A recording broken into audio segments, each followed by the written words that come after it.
Nobody was just fucking around like, I don't know, maybe it could work out, and it worked out.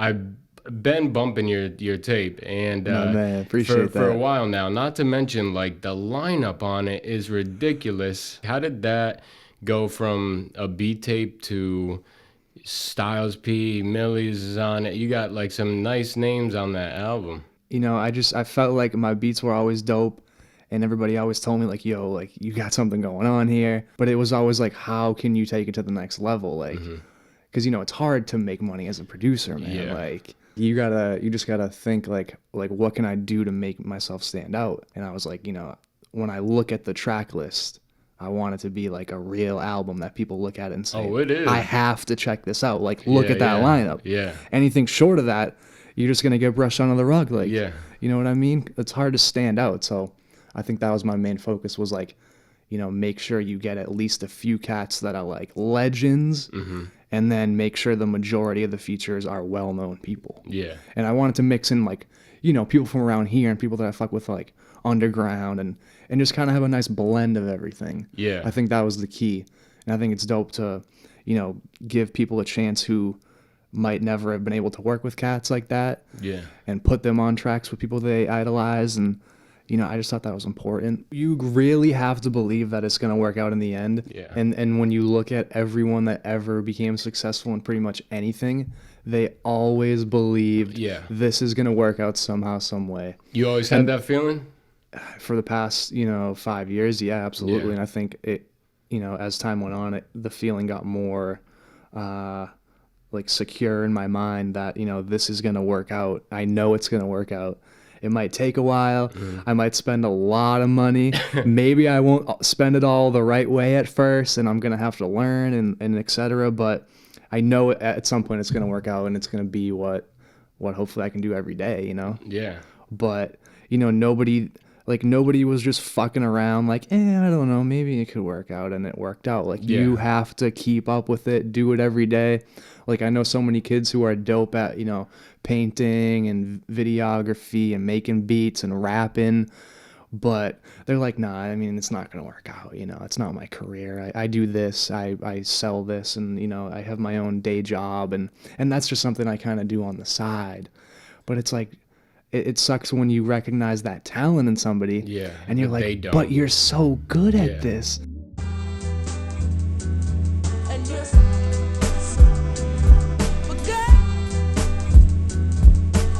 Millyz? Hey, my man. Thank you. It's very a pleasure, much for brother. coming. Appreciate you having me. It's been a little bit too long for sure. Cheers. Absolutely. Cheers, brother. Got a little bit of Knob Creek. And Netta, Jesus Christ, the lines were, the line was just absolutely insane. Is that in the city, or is that around? They got one in Brookline, and they have one in Northampton.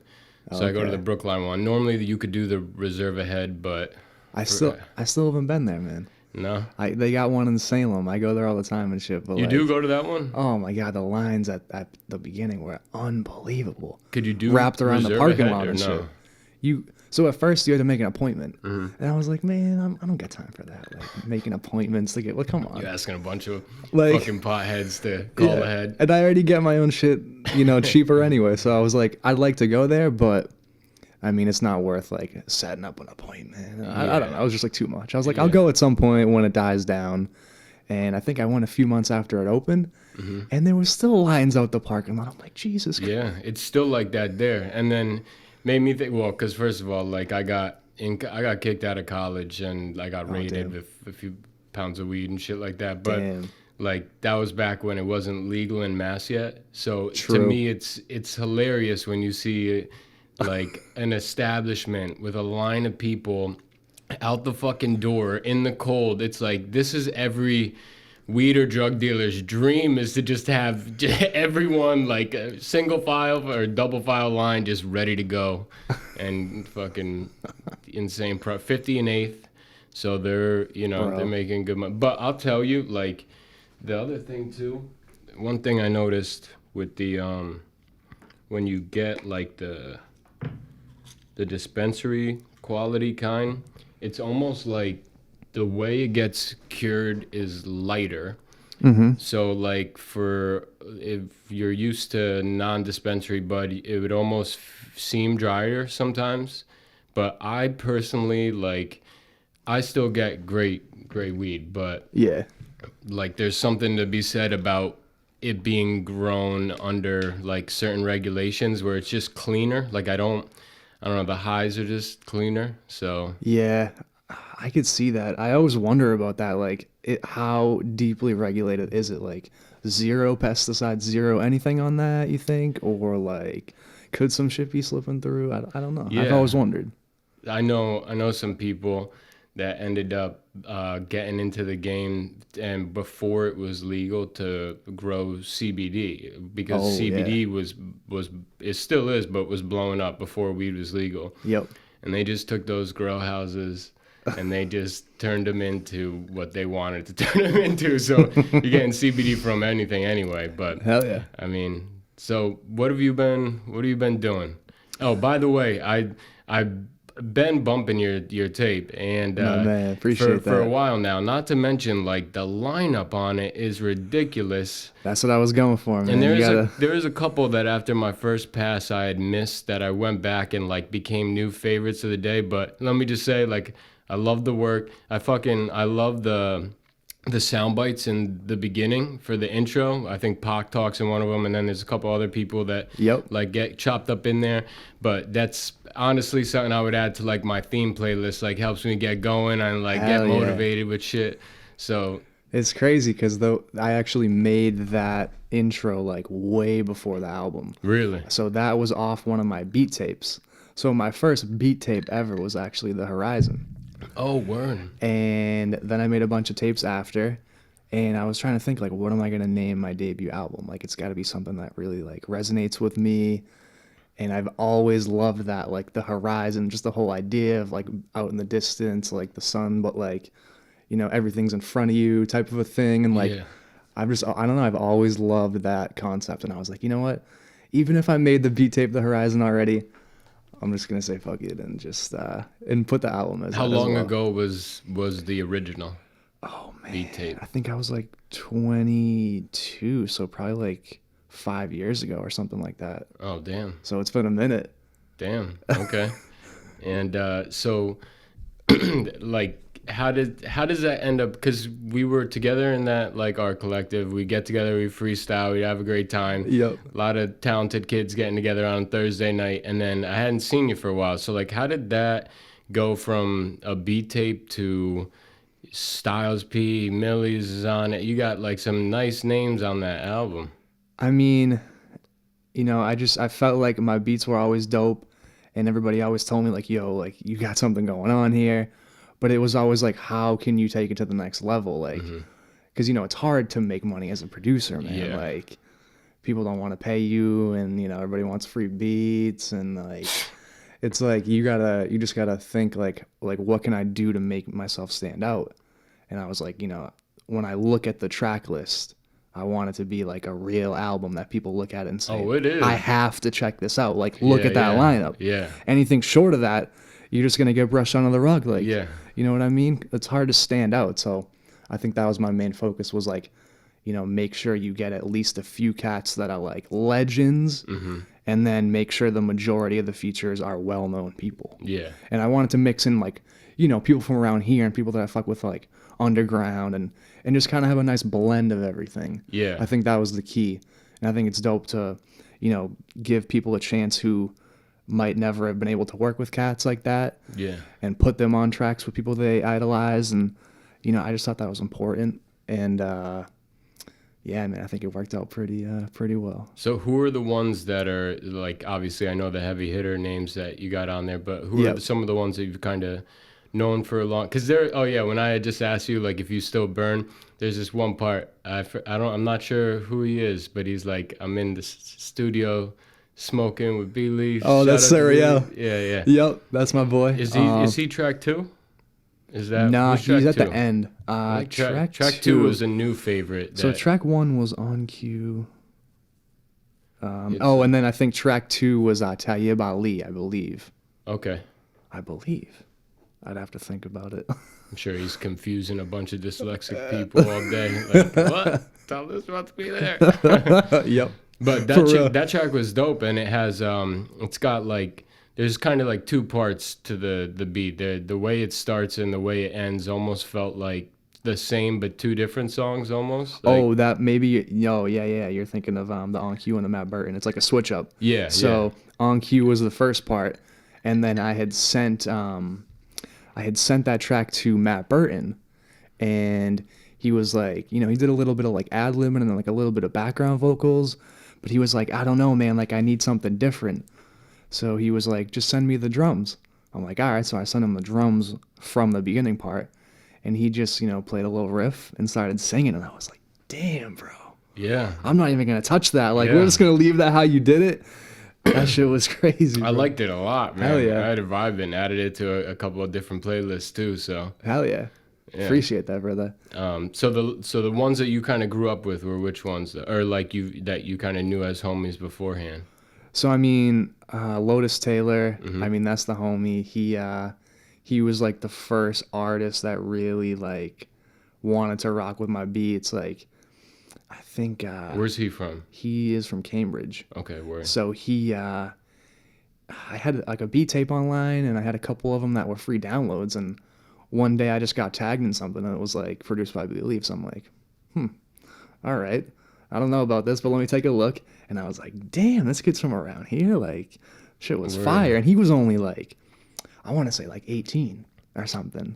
Okay. So I'm like, damn, this kid just like spitting fire on my beats. Wait, so like, he just snagged it from he online? just downloaded it, and I'm pretty sure, and just spit something over it. And I was like, okay. Yeah. So I sent him a few more. He was like, yeah, man, we gotta like link up, and we cut a few tracks, and ever since then, man, I've been I think I've been on like almost every album he's put out. Word. Maybe every album he's put out. Yeah, so yeah, it's been good, man. Yeah, that's dope. I'm glad you're on too, because like one thing, my roommate Nick, so my younger brother, he's 3.5 years younger than me. I'm 30. Nick's 1 year older than my younger brother. They grew up best friends. I grew up best friends with his older brother. So the four of us are just brothers on the street. Hell yeah. So he chops it up, and this kid is just a beat machine. I remember him from the days with the Brain Collective. Yeah. He was bringing the beat machine and playing this shit. We were like, damn. Yeah. He's nasty, and he's a great example of someone that like I definitely look up to the way that he can play. Yep. Because clearly the some of the things that like I'm passionate about and I go after, like you get caught up in this, I should run it like a business, and you need to be consistent with this and that and this. Yep. And Nick just turns it on after work to play. He could be content having to farm some kids and just never letting anyone hear his beats except for his homies, and while he makes it. So there'll be times that, but the other part though is like, so how big are you on samples? Because he's doing all samples. Yeah, that's the tough part, bro. So when I was coming up, I mean, that was all I did. It was just, I would go to like the used bookstore. Mm-hmm. They had all you can carry vinyl for $5. Really? So I would just like take like a whole crate full, and Jesus. And there was like random ass shit from like, I'd catch some shit from like 1935, like this random. But then you hear like that one piece, and you're and no one's heard it because it's like so just random. And that's how I like really started making beats, was like just chopping up random vinyls from the bookstore. What'd you do it with? I used to use Machine at first. That's he's got that one. He needs a new one though. Hell yeah. And then I'm pretty much like only in Logic now at this point, really. Like I dabbled in Fruity Loops, Ableton. I tried to do Studio One, but like Logic is just the go-to at the end of the day, man. It's just it's perfect. I mean, I couldn't ask for a better DAW.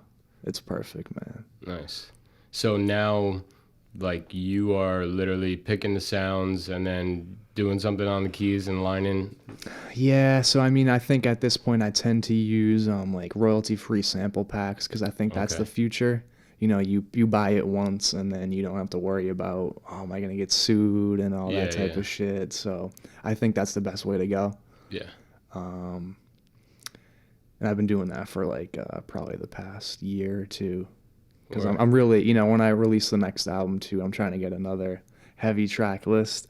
and I really don't want to have to worry about, you know, the clearances and everything, because, you know, dropping the first album, like, I don't know if I should say this, but I really didn't clear anything. So I don't know if, like, one day that shit could come back and catch me. Yeah. So I figure, you know, you put all that money into it, you better make sure you're good. Yeah, for sure. Especially if the ball is starting to roll. Exactly. You know? Like, you don't want something to just stop it. Like, exactly. And that would be, like, heartbreaking if, you know, I got a letter one day, hey, you got to take that song down. Yeah. It's like, damn, man. And you see that happen sometimes now, like, out of nowhere. Especially, it drives me nuts, but I got Apple Music, and there'll be times where I go back to an album and, like, a song's missing. Yep. You're like, what the fuck? Like, exactly. This is ridiculous. Honestly, like, musicians get the shit end of the stick because there ain't no artist being taxed for fucking painting with the color orange. And, like, I know a lot of artists, some of it, and I can't knock them either because it's a brilliant marketing scheme, but, like, their art also revolves around some aspects of popular culture. Right. So, for example, like, it's a painting, but Mickey Mouse is in it, or, you know, Tony Soprano's in it, or something like that. And it's still amazing work, but you can't do that and not get taxed. Right. And they can, and, like, and then they could still sell a physical thing. They could make copies of it, and that's the thing. We started digesting shit differently. We consume so much differently, and, like, music took the first hit because it got digital first. So it's awesome, but it's also, like, I like to go back and, like, okay, who was the director of that movie? Let me watch more movies by him. Who was the producer of that track? Let me go look into them a little bit more, and then just do some exploring. And I try to be better with that now. And it's hard too. Like, I'm not a lawyer. I don't know, like, how do I even get started? Who do I hit up to clear this? Yeah. What kind of contract do I need? I don't know. It's a lot, man. It's frustrating. It's like, no one wants to spend their time looking into that. Yeah. I'm just trying to make music, man. That's all. So I think, you know, the royalty-free sample packs are, like, the future. Yeah. You're seeing a lot of them. What are the price ranges for something like that? Probably anywhere from, like, $20 to, like, $80 for, like a folder of just some samples. And, you know, a lot of them are going to sound like some dope throwback, soulful, jazzy stuff. Yeah. But, you know, you don't have to worry about clearing it, which is the key. So yeah, that's right. And you're starting to see, like, sometimes I'll download a sample pack, and, you know, I'll chop up a few, and then I hear one, and I'm like, wait a minute, I've heard this before. And you're like, wow, so and so is already onto this. Yeah. So that's part of it too. Like, you know, once you get a new one, like, you kind of want to get these beats out quick. Because, you know, everybody else is using the same shit. Yeah, so. It's crazy when he'll like record he'll literally be on YouTube and start going through different people, and he'll just rip it into there. So as soon as he hears that, like, he could just go straight into it and start messing with it. Yep. And you look at the comments, and it's just like you got all these hip hop heads calling out, he used it, they used it, and it's like, it's fascinating to see, like, the lineup. And I don't know, I love that even if it's on the tip of your tongue, like, I know this, like, I've heard this somewhere in something before. And there's no better feeling though when you find that hidden gem and it's like 1,000 plays, like, nobody's commenting. You go to search it on YouTube and there's no other videos like it. You're like, ooh, I got one. Yeah. And that's the best feeling, bro. Yeah. You know nobody's touched it, you know? Yeah. So is there a spot that you could just straight up go and, like, or maybe I guess it's even just Google, but just plug in, like, to figure out whether or not you're going to need to pay for this? Or is it plain as simple as, if it was on an actual label, then the answer is yes in some capacity? Oh, that's a tough question, man. I really don't even know. I try not to think about stuff like that, you know? You're like, I'm going to put it out there. For the answer, you know? So. You're like, I'm just going to put it out there and hopefully it all works out. But I know a few, I look back at it and I'm like, you know, a few of the tracks I cut off the album, there were some pretty well-known samples on there. So at some point that might hurt me, but, you know, for now we're just, we're not worrying about it. Yeah. Well, okay, so I want to know though, like, you're making beats, okay? Tell me about how it goes from that to, like, what was the process to, like, get in touch with these people and make them aware of it and potentially, you know, throw the line out and bring them in. I mean, it's tough because I think some artists are more likely to work with you if they hear just a dope beat, like, and I think that's, you know, just the main focus is, you know, put a dope batch of beats together for whatever artist you're sending them to. Mm-hmm. You know, you find their email in their Twitter or their Instagram or whatever, or maybe you find their manager's email somehow, and just send the beats out, and hopefully, you know, they rock with one. Because, you know, I mean, I've had times where, you know, people, you might send them a batch, they don't like it, and they're like, I like what you're doing, but I don't necessarily vibe with what you sent. Yeah. And it's all about just, you know, that one beat that clicks a lot of the time. But there are some artists who, they're not going to work with you because they don't know you and you're just this kid. Yeah. You know, I'm just this random kid from Massachusetts. Like, not a lot of incentive for them to work with me. Yeah, yeah. But I think, you know, sometimes it's like, all right, you know that artist is like that, so you get a few artists and then you send it to that artist, and they're like, oh, you're working with so-and-so and so-and-so? All right.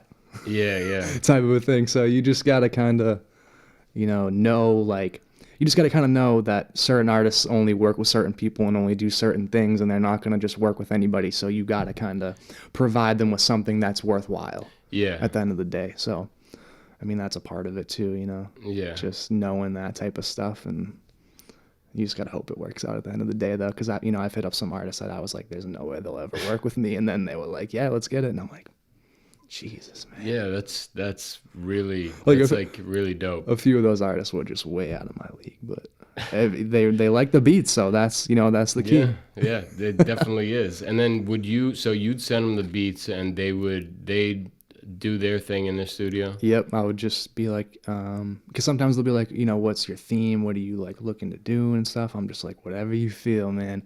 I don't want to, you know, preconceive whatever you might, you know, I just want you to go with whatever you feel, bro. Yeah.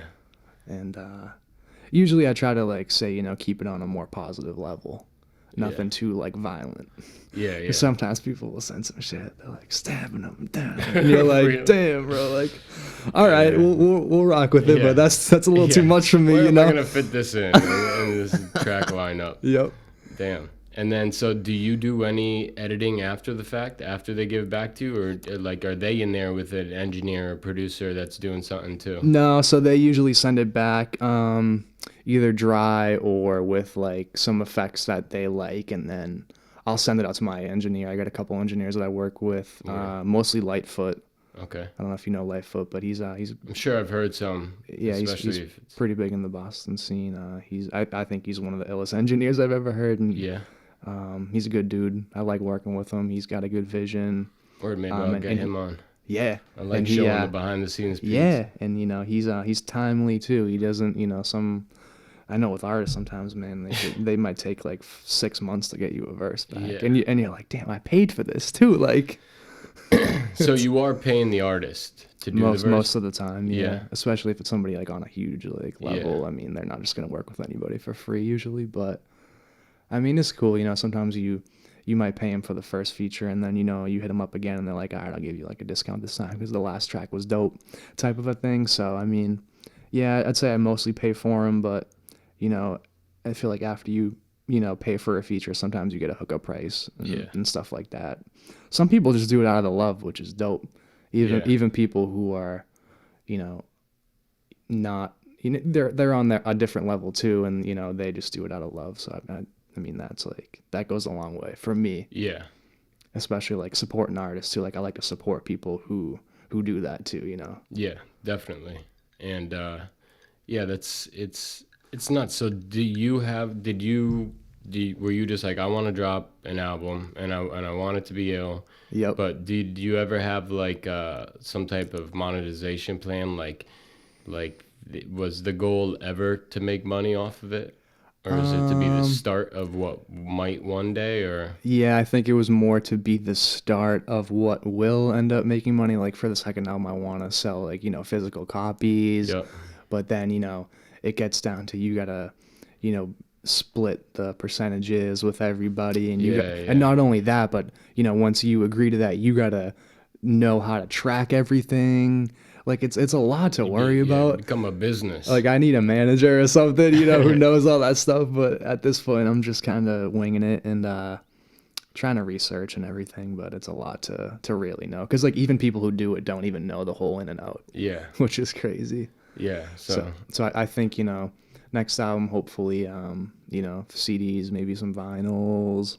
Yeah, that'd be dope.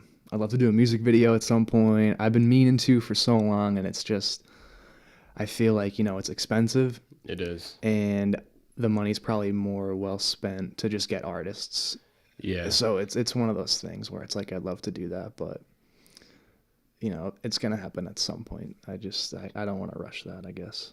No, I want to focus on getting the second album to be legit. Yeah, keeping your craft on point and just keep pumping out the work. Yep. And because I'd like to get to a point where, like, this just becomes such a simple, repeatable thing that I'm not overthinking it. And then I really want to get at least one other nicer camera, because my whole life I've loved making films and stuff like that. Hell yeah. And I figure if there could be some avenue to provide something to artists of some kind, like music videos would be one of them, but other types of promotional clips, or you see a lot of people now, like I don't know, the most recent one I saw was Nate Diaz, you know, the MMA fighter. Yeah. He just, I think, for the Super Bowl, and like had this little video, short video made, and it's basically just him at the 49ers stadium, but the way it's cut is dope. I mean, it's good content, right? Yeah. The name of the game right now is content, and like, that's so true, bro. And to pump it out, and you know, it could be difficult to. It's a full-time fucking job. Yep. So if you really want to get good at it, or if you care about it, and that's the thing, as like an artist, you care a little bit more than to just you know, like if you want to finish it, you think there's a few other things you need to add to it. Yep. You want to do that, and then you got the other side of you yelling, you need to post once a day, you need to do this and that, and then the daily struggle, bro. Yeah, it's hard, man. I'd love to post more content, but I'm like, is my setup even good enough? Like, I'm just taking, you know, videos on my Instagram making beats, but like, I need like I want to put out like some more like real content, like real in the studio stuff, and like well edited and everything. It's just I don't know. I gotta have my own studio to even do that at first, I guess. But yeah, I love to post more content. I think that's the one thing I've been kind of slacking on overall. But you know, I kind of spent the second half of last year just like every day making beats, like nonstop every day. And I think at this point, I'm like, all right, I got a ton of beats stacked up already. Now I need to start focusing on things like that, like building content and marketing plan for the album and just different stuff like that. So I think this year, you know, I'll try to focus more on that. But it's tough when all you want to do is just make beats, bro, and you don't want to focus on that stuff. I feel you. You just want to get involved in whatever your craft is and just stay at it. Yeah, we're thinking about, like, I'm not sure if we're going to do early or late summer, but putting on an event in Boston where it's like you come through, and then you got like the 6-foot tables are different artists that are vending, and then in between them are 4-foot tables, and all the 4-foots are people that are somehow complementary to an artist's process when they want to, whether they want to monetize it or, you know, so 1 4-foot would be photographer. So it could be several in there. Yeah. Social media people. You know, obviously I do podcasts, so we'd have like a live one going on there. We'd have some performances. We'd do auction off the art. So literally we'd bring every corner of artists, whether it was music, painting, whatever the fuck it is. And then for that person who is just the artist that just wants to make beats all day or just wants to make podcasts or movies all day, whatever it is, it's like, okay, so all those little gaps in creating content or running yourself like a business, I want to throw an event where we get everyone in Boston who's a creator together, but when you go there, like, you're part of a raffle, and there's people that can help you with what you're trying to do that aren't the ones that you find them when you search Google and then you're paying a fucking arm and a leg in order to get it done. You know, like the like for you, the best case scenario is, you know, find someone who's got a really nice camera and loves shooting, but also always kind of wanted to spit on a few tracks on the set. And like the bargaining is real in 2020 for creatives, like, because it could be huge. You know, like when people come on the podcast, it's a lot of work to put it together. And then I'd love to be able to help provide them with content for whatever they like. And now I got a camera here so I could take pictures before they leave, because half the people don't have professional pictures. So then I'm over here trying to make my Instagram look pretty, and I got like a shitty old camera phone picture of someone. I'm like, and then there's the other part of me. It's just like, bro, who gives a fuck? Yep. Just put it out. Just put it out. Like, Yep. if they say people trust unbranded content 2 to 4 times more than they trust branded content. So the second something, not like like a dope music video, but more like the second something starts feeling more commercial, like the background voice or the logos and everything, they're just more likely to distrust it than when it's real. True, because it doesn't feel quite as natural, I guess you'd say, or something. Yeah. And there's a few cats on Instagram that actually one of them kind of has like a similar vibe to in here. It's this black dude, I'm forgetting his name right now, but he posts up the camera. It's a pretty nice camera, but I mean, it's probably just some DSLR. And it's just on him, and he's sitting somewhere in his living room. There's plants around him and stuff, and he's just making beats. But it looks clean. It's one view, no editing. So it's just boom, boom, boom. You're just pushing them out. And you got content for days if all you're doing is making beats. So it really is as simple as hit record, do what you love to do, stop, and then just put them online, and makes it nice and easy, and don't overthink it. See, I was overthinking shit for way too long, where it'd take me like every waking moment outside of work for like 2 weeks to edit like a 3-hour long podcast and do all the cuts the right way. Yep. And now I'm just gonna flood them out and just do the one view, and I always have the 3 if I want to cut more later on. True. Yeah, man, I was thinking about that at some point. I think that's probably the move, is just, keep the camera rolling, do your thing, and, worst comes to worst, you edit some shit out that you don't like. But at the end of the day, it's like, it's more natural, too, if you just keep it over there and then you do your thing. Yeah, yeah. And you're not worried about it. Because eventually, you just get in that zone. And momentum, dude. It's like, I noticed that when I'm leaving my day job, or it takes a while to get it takes a little bit to get your momentum going. And it also takes probably even longer to switch it. Like, switching's difficult, and took me a very long time, like, especially when I worked in corporate America, where it was like, your salary, but that doesn't mean just 40 hours a week. And it's like, you leave and you shut your computer, and like, then you open it again, and you're home and you want to do a good job. So you still...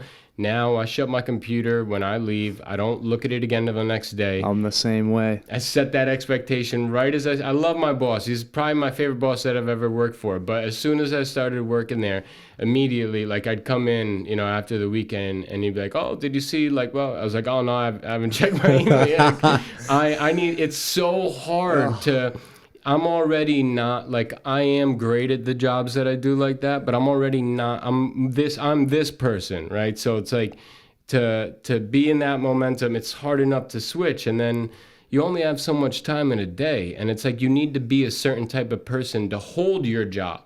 So your eating schedule, what time, and I like to work on shit till really late at night. I can't be, my most comfortable days to work on shit are like Friday night. Yep. Because it's okay if I'm up till 3 doing what I want to do and like love to do and whatever. And then you get pissed when you go to like calendar in your genius, your passion time, and they're not there.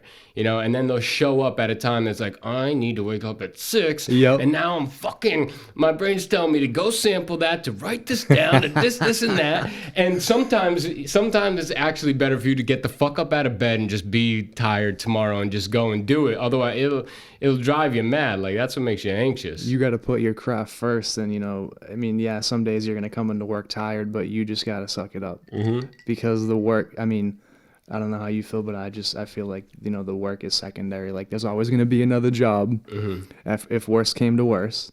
And if the creativity strikes at night, it strikes at night. Just roll with it and let it be, And like, getting back to that earlier, like, I remember like the first year on my job, I would check the email every day off.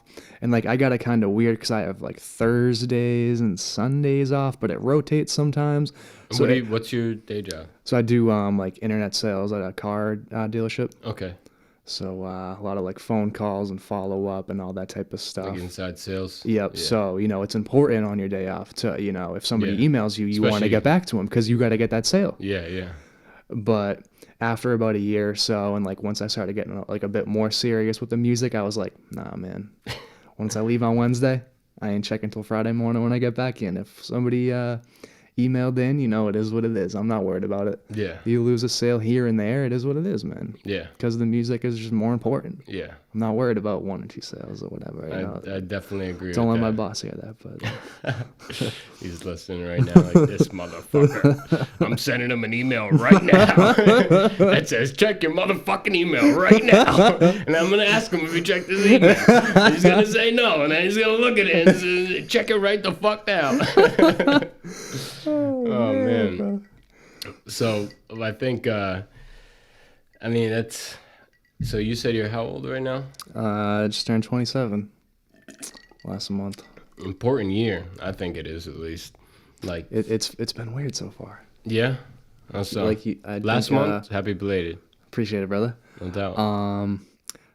It is kind of almost like a transition, almost in a way. Like, I don't know why, but it just does feel different. I kind of felt like when I turned 27, for some reason, it was like, this is the year you got to kind of put stuff together. Mm-hmm. And I don't know why. I don't know. I felt the same way. It's just like you feel like you're kind of out of that mid-20s. Like now you're pushing the late 20s. You're going to be 30 in a couple of years. Like you want to kind of like get whatever you're trying to do long-term established. Yeah. If it doesn't start to roll now, then like the need to get it to start to roll takes long enough. Exactly. And like, it's kind of cliche, but it's kind of like, you don't want to hit 30 and not know what you're doing. Like people always say when you're in your 20s, you're kind of discovering what you need to do. But once you hit 30, it's like, oh, he doesn't know what he wants to do when he's 30. It's like, oh, shit. It made me feel great. Gary Vee posted, you know Gary Vee? Yep, love Gary Vee. Yeah. He posted a video one day. Obviously, he posts many videos, many days, every day. Yep. Yeah, he knows about keeping the content rolling. Oh, yeah. But he posted this video and he's just like, for all, like, I don't know, something to the effect of like, I just want to remind all of you where I was at when I was 30 years old. And he was like, I think he was living at home with his parents and he was helping his father with that wine shop and was just starting his YouTube. No one knew who the fuck he was. Yep. And it's like, we are going to do things, we're going to do everything, most things much later than our parents.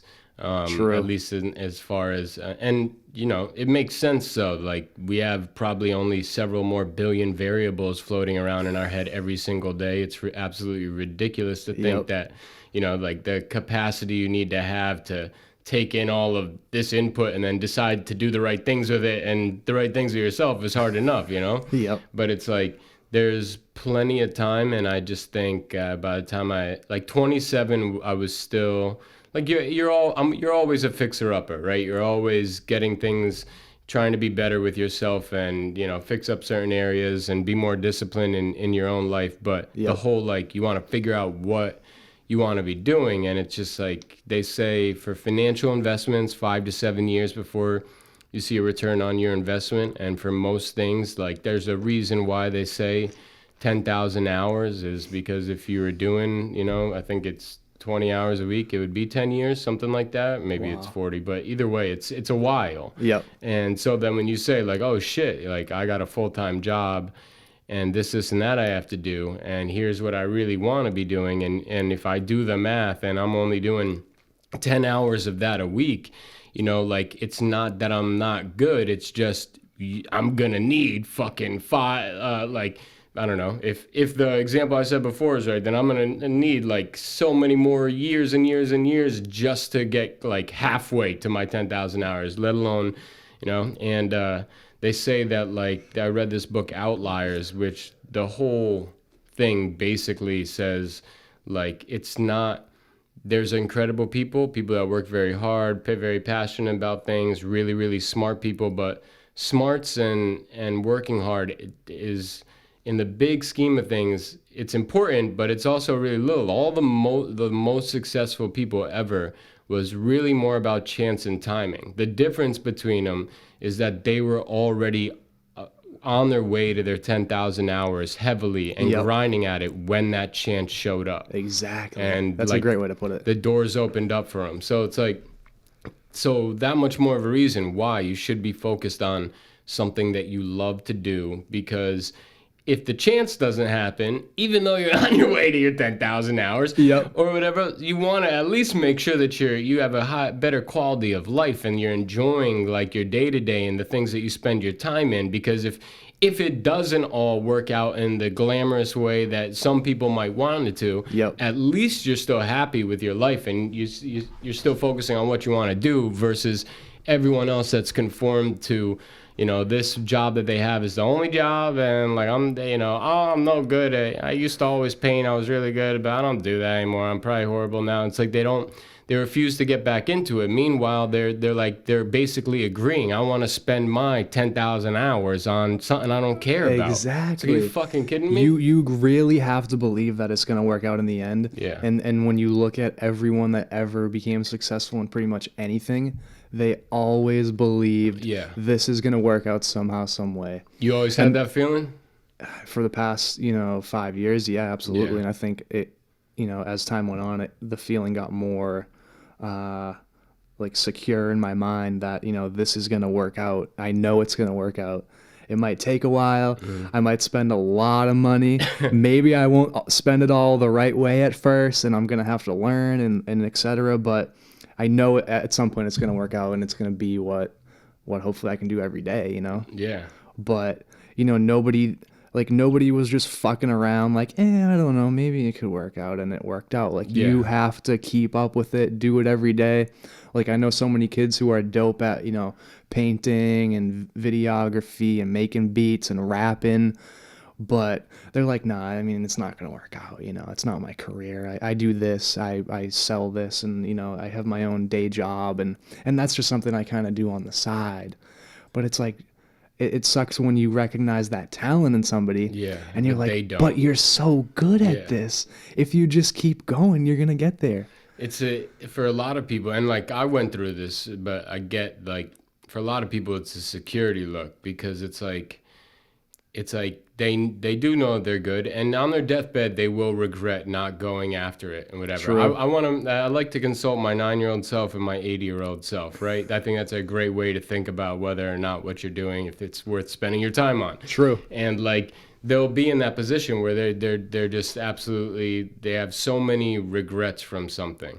And, it's not the way to live. I think a lot of it comes down to money, too, because everybody would rather take that security blanket of, I work this 9 to 5 and maybe I make close to 6 figures or whatever, and I'm going to get a house earlier than other people, and I'm going to get my Mercedes and this and that, and I'm going to look great. But it's like, did you enjoy it? Were you having fun along the way? Like, you don't want to look back and be like, yeah, I have a dope house and a dope this and that, but life was shit, No one important that means nothing to me in it, or, Exactly. I'll tell you right now, I mean, so when we jumped into the Brain Collective, like, at that point in time, I was still in corporate, definitely not feeling it, and was about to be bouncing. I hadn't yet. I was actually in a really, really tough spot around then.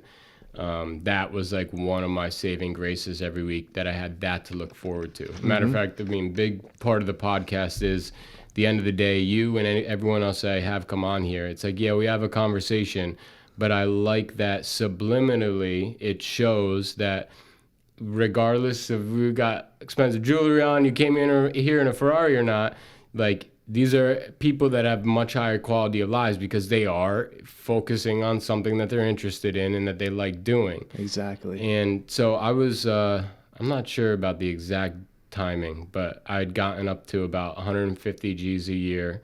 And then I said, fuck that. And I left. And now I'm doing this. I'm much healthier. Back when we met, I was probably like 190. I'm like how I should be, like 165 now. And just there are things that I need in my life, like the gym every day and being able to exercise and not being in an office until it's dark out every single fucking day. Yep. There's things like that I just need. But I'll tell you right now, I have probably $46 until Wednesday, and I had to borrow a little bit of money to make that work. I am so down to the dime every 2 weeks. It's not even funny. So this is an all or nothing for me. Yep. And when I say this, I don't mean the podcast or like specifically, but just the decision on what I want to make out of my life and how I'm going to do it. Right. You know, Gary Vee also says, like, you can, you know, if you're a pretty smart person, you can get a job working for someone else. You can, you know, and after a year, you can make some pretty good money, buy yourself some pretty nice things. He's like, or you could go into it for yourself and eat shit for 9 years, and then you'll get it. But when you get it, it's gonna feel so much better and so much greater. And like, that's the thing. So every time I start getting like a little bit overwhelmed or whatever, I just slow myself down. And I know it's cliche, but like in the moment with everything I'm doing, and just try not to sweat it and just fucking enjoy this. Because you know that feeling when you look at a calendar and it's like, holy shit, January's over. Holy shit, 2019's done. Holy shit, I'm fucking 27, I'm 30. It's gonna go by like that. We'll be fucking chopping it up with kids running around in no time, and they'll be giving us shit about fucking their social media land that their head's stuck in, and we're like, Jesus Christ, no other parents ever needed to deal with this shit. So it's like, it'll be soon enough. It'll be like that. So you gotta, you know, make the time fucking worth it. Oh, that's a weird thing to think about, having kids and what they're gonna be going through, being raised how. You know, basically by social media, and it's gonna be different. We represent literally a few years before you, and maybe a couple after me, represent a small blip in all of humanity that transfers over to the digital age, where every year after that, the advice your elder, like from the beginning of time up until like 20 years ago, what a mom and dad told their kids about, you know, you might go through this and deal with this, and like how to live life and get a job and do this and that. Even from the beginning of time, before jobs existed, was you know, it's about protection, how to feed yourself. They're pretty standard. Right. And then they just dramatically overnight change. We're like, when we have children, it's gonna be so. We're gonna need to understand that like these aren't even human beings that like know of a realm to just run around outside with their friends carefree, or that the comments don't really matter. I mean, everyone needs to grow up and grow out of that anyway, but when you're a kid, if that's where you start, where everyone's in your fucking hand, and it's not just at school and that one bully, and it could be much bigger than that. Yeah, and you're starting to see it now, where I mean, kids are just growing up just on their iPhone. Little 7-year-olds that used to be running around are just they're nasty playing this and playing that, and maybe they're not on social media yet, but they're just so like stuck because that's all they know. And you know, like it's an easy coping mechanism for a parent too, to just say, here's the iPad. Oh yeah, and then see it all the time. It's used so they shut the fuck up, or but it works. It definitely and that's does. the thing. Parents are like, oh wow, this is too easy. Yeah. But what are the repercussions going to be one day when that kid becomes an adult and can't function normally, and for sure has anxiety and everything else in between, because they don't know how, you know, like they haven't seen what we've seen. Do you have brothers or sisters? And I'm just gonna shut the heat off. So All right. Yeah. So yeah, I have a older brother who's 10 years older than me. Oh, damn. And then I have, so my dad was married before and he had kids, so they're a lot older. Oh, okay. So I kind of grew up. But the 10-year-old brothers is same mom, dad? Yep. So, you know, I kind of grew up, I don't want to say like an only child, but like sort of, because like, you know, when I was growing up, like my brother was out of the house at 18. Yeah. And I was 8. So from there on, I mean, I saw him and everything, and he was in town and stuff, but he was doing his own thing, and I was, you know. And that's a dramatic age difference when you're kids. And 10, absolutely. He was, you know, doing his own thing. He doesn't want to hang out with little 8-year-olds. You know? I don't blame him. Yeah. It just at our ages now is it beginning to level out, where like some people don't really think like, oh, like 10 years or whatever anymore, or fucking is a lot of time to not be or to not hang out with someone because they're younger than me, or but you'll still notice it, but like it doesn't really happen like that anymore. Yeah. So it's crazy. I don't know why my alarm's on, my bad. All good, brother. But yeah, so because one thing I have noticed though is like not you seeing Max chill. But but I've met some old only children that like you can tell just on the, I mean, it's a pretty big thing, but that they didn't grow up with a brother or sister. They don't know as much about personal space. They get like a little bit hurt. They didn't have someone to cringe on that space and then push them out. The fuck you do? Like, get out of here. Like, they didn't have that kind of camaraderie growing up. Exactly. And you see how that affects them.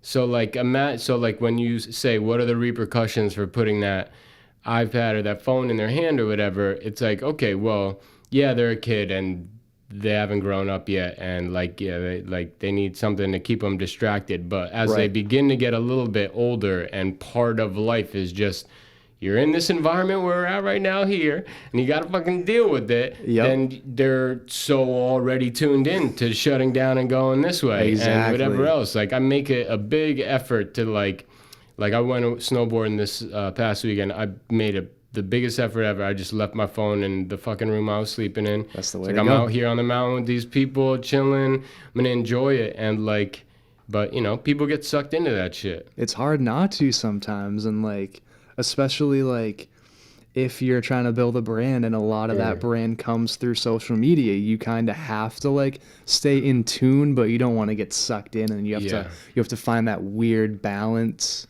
Sometimes it's tough. Yeah. I feel like we grew up in a really weird age where like, how old are you? 30. 30. All right. So yeah, pretty much same age. I mean, and we grew up without the whole social media thing for like our like developing years, but then as we like started to become adults, it hit us. Yeah. So we've seen like both sides of the spectrum almost, I guess. It's kind of weird. Yeah. And, but we had, I mean, arguably we had the kind of best of both worlds. We did. Like, we had to come up without being completely absorbed into it and thinking like, because, all right, so did you see I was doing that Sober October thing? I did, yeah. So like one of the things that I had put on there that people could choose, and most people didn't, was no more than 20 minutes of social media a day. And I wanted it to be no social media, whatever, but I just knew less people would end up getting into it. So I did it, but I made it like you could pick 5 out of 9 categories, so you could decide not to pick that one. Yep.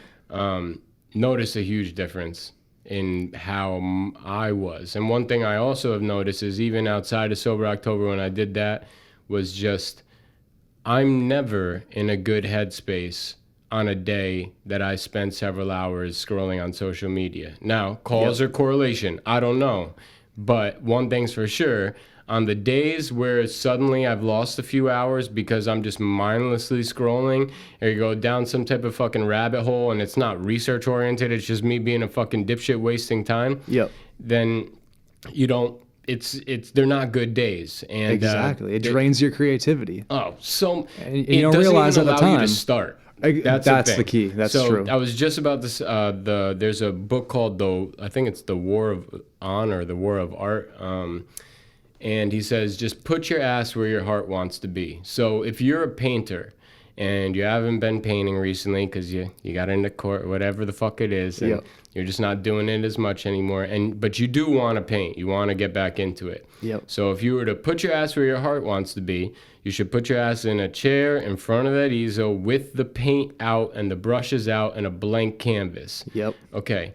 When you have been so reluctant to start, and you need to take out the easel, the blank canvas, and mix the paint and put it there, that alone, when you have social media, be like, I don't feel like doing that right now. Like it's not like I can't just do a podcast. This needs to be set up. I can't just start editing music. I need to be in Logic and already have something that I want to work on. And the difference is the ability to sit and then start.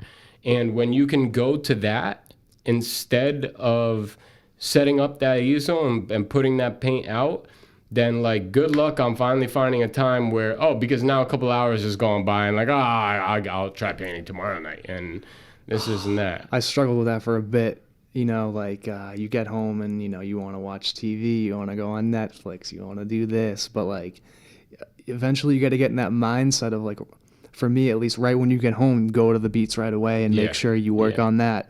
And if at some point you kind of get a little tired, then do the other shit after that, and look at, you know, the social media and the Netflix and this and that as like kind of like a reward. Like you already did your craft for the day, however long you want to do it, however long you can do it, but make sure you prioritize that instead of always doing some random shit and then being like, I'm actually too tired. Well, you're only too tired because you let your mind rot for 2 hours doing other shit. Yeah. And now you can't snap into it. And snap into it right away. Yeah, and while you let your mind rot, you're laying down in a position that humans inherently fall asleep in, you know? Like, no wonder why you're fucking tired. A body in motion stays in motion. You're laying down, not to mention the posture shit. I have this entire comedy bit how, like, phones are turning guys into a bunch of little bitches because it's the first time in all of humanity that a man has something in his hands that he loves, that makes him really mad, that he's worried about, that when it goes to fall, he's like, oh shit. It's like, in all of history, only women have been, well, inherently, most of the time, it's only been women when they were raising the children, that they were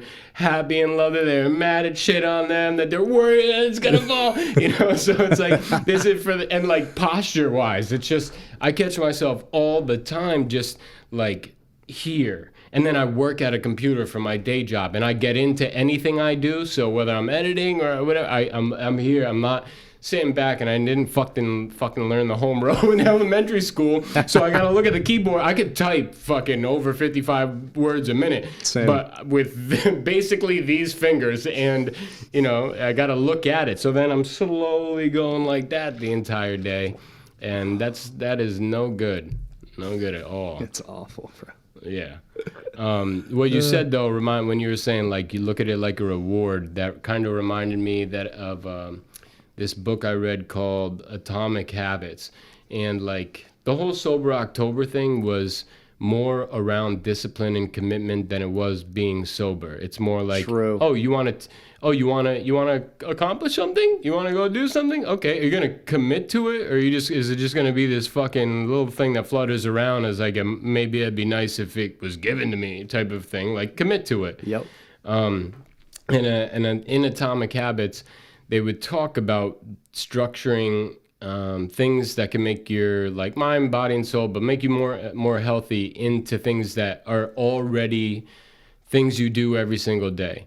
So like, for example, like you don't open up your computer at work until you've done 10 push-ups. So because you're always going to open up your computer at work. So then it just becomes this simple little way to make sure that you get a little bit of physical activity in there. Or like, you know, you don't, when you wake up in the morning and you go take your first piss, you don't leave the bathroom until you brush your teeth, right? Like this simple little, like I'm going to attach this to this, and I'm going to attach this to this. Yep. And like, it's important to, if you could like, because when you see some real efficient people, like when people have been grinding for many years doing what they're supposed to be doing, you're like, how the fuck do you do that much? It blows your mind. Like you look at Kevin Hart and like what his day looks like and shit like that. I mean, but it comes from, first of all, you're doing stuff that you enjoy doing. Yep. That's probably number one that everyone needs to get to. And then after that, it's like being good, making good use of your time. So you got to be disciplined and just have a game plan at the end of the day too. Like, you know, you got to know that this stuff has to get done, and then if there's time left to do other stuff, there's time left. But if there's not, that's okay. Yeah. And like, it's just weird how, I hate to go back to it, but like, everybody that I see around me, it's just like, I'm gonna do, you know, Netflix. I'm gonna play. I mean, I play Xbox too, so I can't really. But I try to make my beats before any of that stuff, and that's the key. And don't, you know, it's such a habit, and it's so easy to just go home and throw on the TV, or go home and, I don't know, just do random shit that's not helping you really get anywhere, but it's enjoyable. And and I think maybe part of it comes from we do a job that we don't like, and for sure, and we just want to escape almost, and definitely. And it's just easier to escape. Even if you're just sitting down doing something that's not that hard, it is stressful enough to be doing something that you don't necessarily like like I'm a real emotional, like passionate person. So like if I don't believe in it and I'm doing it every day, I'm gonna be out of there at some point. It's it's a countdown type of a thing. Yep. And you know, if I enjoy it, that's a completely different story. So I would find like working on stuff late at night, or even like looking at some of the stuff that I'm working on in the morning when I wake up. If I get to the point where it's like I am so excited to leave my job to get I didn't even have enough time in the fucking first place to work on that. And so like I'm just so happy to get home and start working on it. But I have noticed this, like I'm in the momentum of work, in the momentum. Then it's like 4 and I'm about to be leaving, and then I leave, and then at the same time the sun's going down, and then I'm in my car, and then I get home, and then I'm in business clothes, and I still need to do a few things to like set up or to get things together. And then, you know, if the second you go to the phone or the TV, then it's just like, yeah, I don't want to move. That's part of even just like I love the gym, not even like on a, like I'm trying to look swole look, like strictly on like I'm a dog that needs to be walked every day type of look. Like I don't feel right if I don't break a sweat for me before I do anything else for anyone else. So it's like when I was in like real corporate, I mean, I don't want to be in the fucking gym while it's packed as shit. And at night, maybe you want to go out and meet up with some people, or you want to work on this. That's the other thing. It's like, okay, like if I don't go to the gym in the morning, if I got to be at work at 9 and you live in Boston and you need to be at work at 9, that means that if you want to go to the gym, you better be up by 4:30 and out the door by 5 if you want to make it to your job for 9. Yep. Now I go in at 11.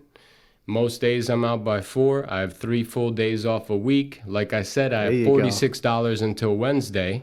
Dang. But look at this. It's not that bad. Like it took me 9 years to get to a place where I live with I do hip hop. I live with a friend that makes beats. Yep. I can do this. I mean, like most of the time, if you got a random roommate, this isn't gonna fly. True. You know what I mean? Like this feels like a home. I have a fucking garden. I go to the gym in the morning before work. So first I make my bed, then I brush my teeth, then I go to the gym. So I'm doing at least 3 things, and the gym's a big one. Yep. But for me, before I do something for anybody else, and like, if anything, why I love the gym is like because of that. Because before, and I like my job now, what I do, it's still sales, and I run sales and marketing for an engineering firm. Oh, nice. And I enjoy it because we work with startups, and these are people that don't miss meetings and are their life and what they're dedicating themselves to is like your music, me, podcast, like they're all about it. So they're nice people to work with. That's incredible. But yeah, I like doing something for me before,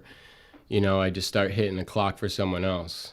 Man, that's a life goal for me, man. Like just, You in at 9 earlier? So I have a weird, you know, it's really weird in the car business. It just varies per day. You know, like today I was 8 to 6. Monday I'll be in at 12. Sometimes on Tuesday I'm in at 10. Then I go in at 8. It kind of rotates. Okay. But it's tough now because one person quit, so we're down to 2 people. Ramping it up. So I got to do, you know, every Wednesday now 8 to 8. Oh. And it's just one lunch break too? Yeah. Damn, it's heavy. It's tough. Because you got to have one person in that call center office at all times. So yeah. In order for one of us to get a day off, you got to work an 8 to 8 to cover the whole span. And it's just shit like that you're like, what the fuck am I even doing here anymore? Yeah. Like, and I mean, it's just, you know, you're selling cars, man. It's very like, I don't know if I would say cutthroat, but it's just like, there's a lot of pressure to succeed. And if you have a bad month, it's like, what's going on? Like, why aren't you know, we got cars to sell. It's sales. I guess it's sales in general, but I think in the car industry, it's so much more high pressure because it's like the units, man, you got to move units. Yeah.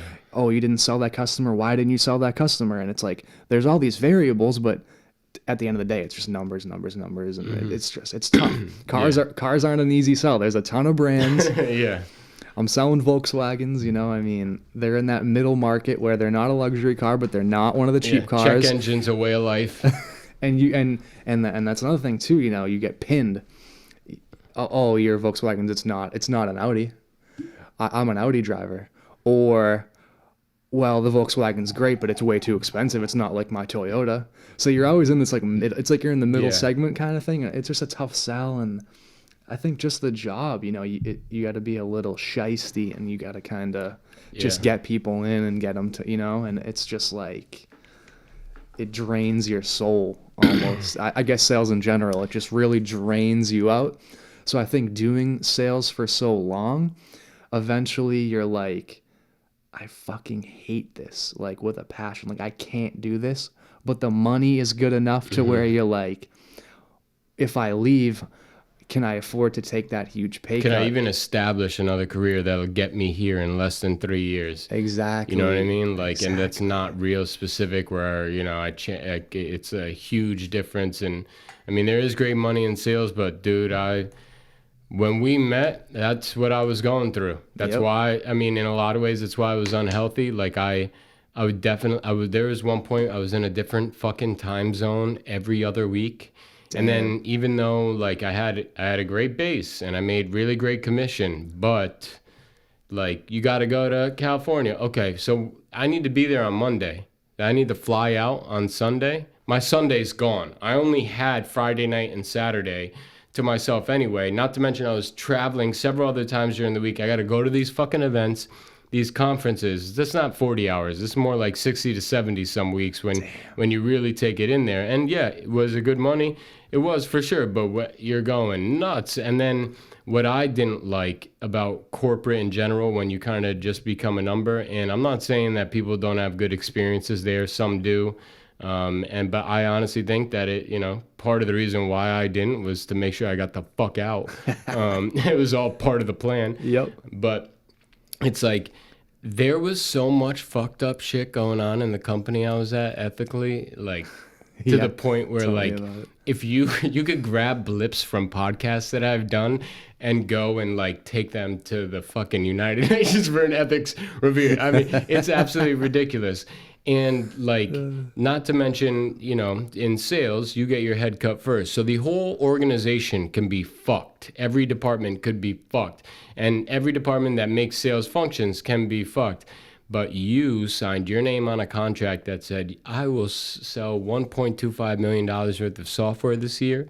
And if I don't, it doesn't matter if everything else that was supposed to be put into some type of process or system to make my job better and to make me successful doesn't work. That number doesn't exist. I didn't sell it.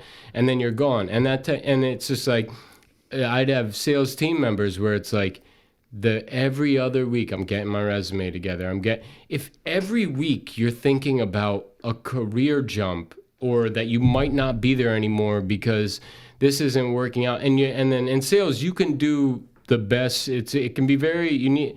I'm an emotional person, and I got good at this as I got older. But it can be very difficult to like box yourself in from doing the best job that you possibly can, which is probably better than a lot of the other people you work with every day. And even though you did it all day long, no results. It's strictly a numbers game. So sales is about being that way every day. Yep. And like, even if nothing works out, as long as you do it every day, it will start working out in a year. You'll start seeing a return from the people that are calling back in a couple months, calling back in 6 months. Samson, we got a quarterly call, don't we? Oh, blah, blah. 4 years goes by. Okay, hey, how are you? You know, it's like, but that can feel really, really defeating. And then I just thought to myself, like, and then I was basically being told to kind of like lie to sell it. And what we were selling, like, it would change the day-to-day work lives of 300 people in the company. What they work in now, I'm selling them something to work in differently. Right. And if you're telling me I kind of got to lie in order to make that sale work and whatever, and I can't be honest or truthful, all I want to know is if I'm spending 50 hours a week doing something around these people that are doing things that I think is ethically wrong, kind of, you know, not my values or morals, who the fuck am I going to be in 10 years? Exactly. What kind of person am I going to be in 10 years? In 10 years, I'll brush shit under the rug like it's no big deal that today would make me so irate. I can't believe that you would even fucking say that or act that way or something like that. And like, you know, a lot of the things that I've done to change my life are for the kids I don't have yet. You know? True. I don't want to be one of those parents that's like, you know, do as I say, not as I do, and then just is a hypocrite in the way that they do everything, you know? Like, you want to raise kids the right way, you act the right way, you know? Exactly. You don't need to just know, you can't just tell them the right things. You need to you need to act the right way. That's how they're going to learn. Yeah, you lead by example, and it's the same thing at work, you know? Yeah. If people are really, you know, putting their best foot forward and acting right morally and everything, you follow that. If a boss is just being a complete shithead, you see that and you don't want to work harder and keep it. And you know, it's just, it's crazy. But I think for me, being stuck at such a shitty job that just kind of like depletes your whole mind state, it's like more of a motivating factor to make the music work, because you're just like, I can't do this. I'm stuck here for 8 hours. I hate every fucking minute of it. I can't wait to get out. So once I get out, I need to do what I fucking need to do, and that's make music. So I just, you know, every day, well, you know, I haven't been smoking really recently. I'm trying to, you know, save my lungs a little bit and just kind of, you know, take it easy for the moment, I guess. But that was like my everyday routine, was just, you know, right when I leave, light up a joint, smoke. When I get home, I'm in that nice mind state, and then it's just beats for, you know, hours until eventually I'm like, all right, I did enough for today, and then, you know, maybe play a little Xbox or do something right before I go to bed just to kind of unwind, but making sure that, you know, the beats got made, and it coming kind of from that, I don't want to do this job anymore. And the more hours I put in after work, the sooner I'm not going to have to do this job anymore. Type of a thing. Yeah, yeah. In a way. Yeah. It's motivation to, I don't know. It's almost like a fucked up reverse insurance to make sure that you do what you know you should be doing. And I agree. I mean, I was having a conversation with one of my close friends the other day, and I don't know, especially when you're, I mean, can you imagine, I'm telling you, I got $46 till Wednesday, you know, the holiday, December, not to mention the fucking sun going down so early and everything. December tends to be like a rough month for me, and same with January, usually same with January. So I'm like just kind of getting back into the swing of things. I'm definitely going to, I think I'm making Monday on another sober, well, maybe not like from alcohol, but definitely I'll put down weed again. And I think that's good. And I don't think, like, some people are all or nothing people. Some people have no issue at all doing a Percocet every once in a while, and then there's other ones that are like, you're gonna be fucked if you touch that shit, man, and you're gonna be fucked for life, and then I'm gonna need to be worried about whether you're dead or alive or whatever. For real. For me, like, I understand my vices now, and I'd like to just make it kind of like I get nice little clearance months here and there. Yep. Get 3 of those a year, you know, where you just really chill out, kind of like reset. Yeah. And like those habits kind of just flutter into the next few months. So your tolerance is lower. You naturally want to do that kind of thing less, you know. Yep. Like, don't get me wrong, I love smoking weed. I made sure I had something ready for you in case you wanted to smoke. I'm down to smoke. I mean, I haven't been, but I'm still down to. Yeah. And I think it's one of those things where it's like, you kind of realize, like, it's always going to be there. Yeah, yeah. And when you want to go back to it, it's there. Like, don't, you know, because, like, I smoked every day for fucking months, maybe years. I don't even know. Yeah, after a while, you don't even know. But it's like, don't be afraid to just not do it. And it's hard to, like, take that first day off. But once you take that first day off, you realize, oh, it's not so bad, and I can take another few days off. And then before you know, it's been a few weeks. Yeah. And you don't really miss it, because it just, you know, it is what it is. It's great to have it, but just don't get so caught up in, like. I mean, everything is a fucking nail to a hammer, and the fact of the matter is that weed is a tool. So is the situation a nail? When this is a situation I'd consider a nail. Like, one thing I think is funny is, like, my boss now, and like I was saying before, I love him. He knows I do a podcast. Has he ever looked at it? I don't know. Maybe I would have if my guy running my sales and marketing, I would have checked that out, right? True. But it's so funny because if you watch the podcast, it seems like I smoke way more than I do. But to me, this is the situation that weed is a tool for. Yep. Making music a lot of very Exactly. times is a situation that weed is a tool for. Yep. Now, for me personally, physically active shit, maybe back in college I could like smoke and go to the gym or play a sport. Not anymore. I want to be so sober it's not even funny. And like I'll fuck some shit up if I smoke and try to. I'm a very active person. I'm good at doing things, but once I'm thinking about how I'm breathing, then I'm not gonna be successful in the task I'm trying to carry out. You know? I totally feel you on that, bro. That's so funny. Like, wait, have I exhaled in the past couple minutes? And I think for me, like, making beats and smoking weed goes so fucking well together. You just tap into this crazy zone that you probably couldn't find anywhere else. Yeah. Like, it's just, they're made for each other. Music, period. Period, yeah. I've noticed before, like, being kind of high strung, and then I was in Hawaii like a year and a half ago, and I was out at a bar. I was a little high strung, and someone just handed me a pen, and I went from that to just like dancing. I mean, so much easier to just feel the music. Yep. And like freestyling wise, like I like that Styles P line where he's like, the blunt is the magic wand, I'm the magician. And hell again, yeah. The magic wand is a tool. Yep. There's a time and a place. Mm-hmm. But yeah, it's what fucking song is that? More deadly than 10 planes crashing. What the fuck?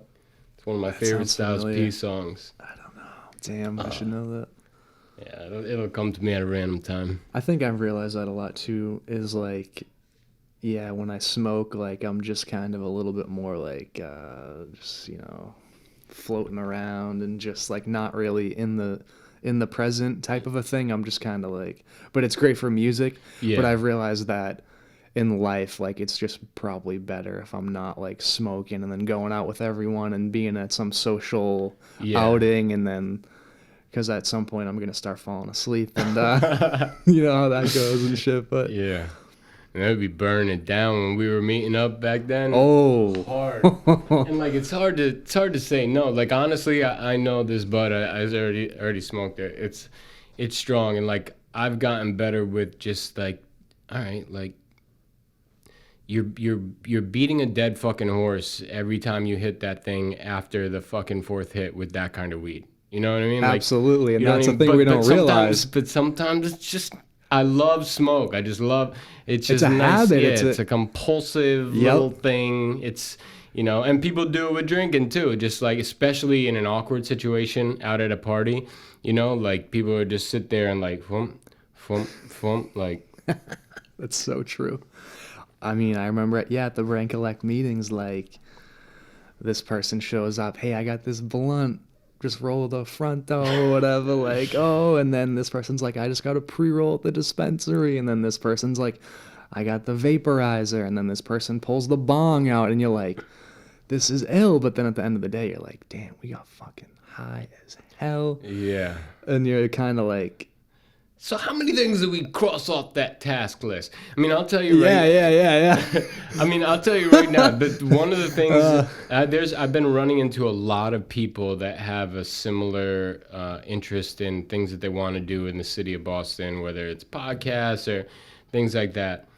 And not this is gonna sound a little bit hypocritical, but like the main reason why I haven't like been like, okay, I'm definitely going in with this, because you can't deny how much a good team can get done together, especially if you bring different elements that each one needs. You need to make content, come over here. You need to fight. You need pitches, come over here. You need beats, come over here. Yep. But like a lot of my hesitancy has been around like when I might be fine with smoking right now while we're chopping it up and having a drink. Yep. But when I'm talking about how I want to run this as a business and the social media plan and everything like that, I don't. Weed doesn't need to be involved.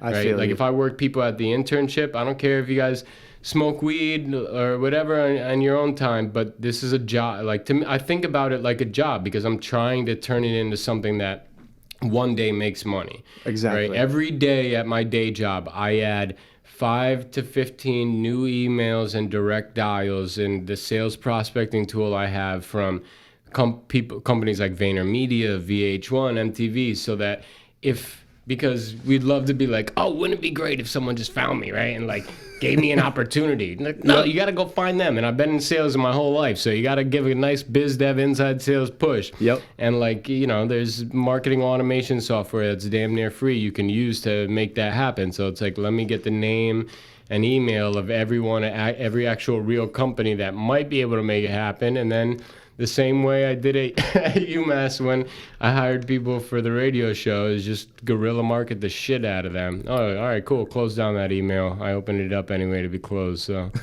go ahead. Right? That's funny. Yeah, it's funny that you bring that up because I can remember, there were nights where we'd bang a few tracks out, but then there were nights where we just got high as hell and just we kicked it. But we had a great time, and I don't regret it. Exactly. But I think eventually you kind of think like, what's the goal, and what am I trying to like? You got to be focused and everything. But yeah, I never actually thought about that until you just said that. It's funny. Oh yeah, and I'm a stickler for shit. Like, all right, so when you walked in, and I was like. When we were looking at the place, I'm like, yeah, it's the cheapest way. It's the cheapest way to have an expensive setup. Like everything here is either refurbished or a do-it-yourself version, or was given to me because I knew the right people and who to ask or anything like that. That being said, if I let you borrow my mics, you better not give them back to me with these cords just in a blob in a box. They better be fucking rolled up. Now, I'm very serious about that. That interface is like $800 brand new. Damn. And if you're carrying it by the cord at the end, that's unacceptable. Yep. Unacceptable. It'll drive me mad. Like, these are assets, right? One of these camera goes out. I got $46 till Wednesday. I'm not getting another camera. That's not working out at all. I don't even have a credit card right now. I completely shut it out. But it is a much healthier way to live, though. And I'll tell you, like, more money, they say more money, more problems. Like, it's definitely got some truth to it. And they say the happiest people are usually between 70 and 80 a year. Just enough to take care of their needs, enough to know that what they worked for, they worked hard to earn the money that they got, a little bit to save, a little bit to maybe take a vacation or two a year. Yep. Like it to be worth something. After that, it starts becoming, and I saw it with me, right? Because what I would do with my unhappiness for not fulfilling my self-worth and what I wanted to or knew I should be doing, I would go and try to get it with some impulsive buying of something that, some people think you buy something, you're gonna use it. They're completely different things.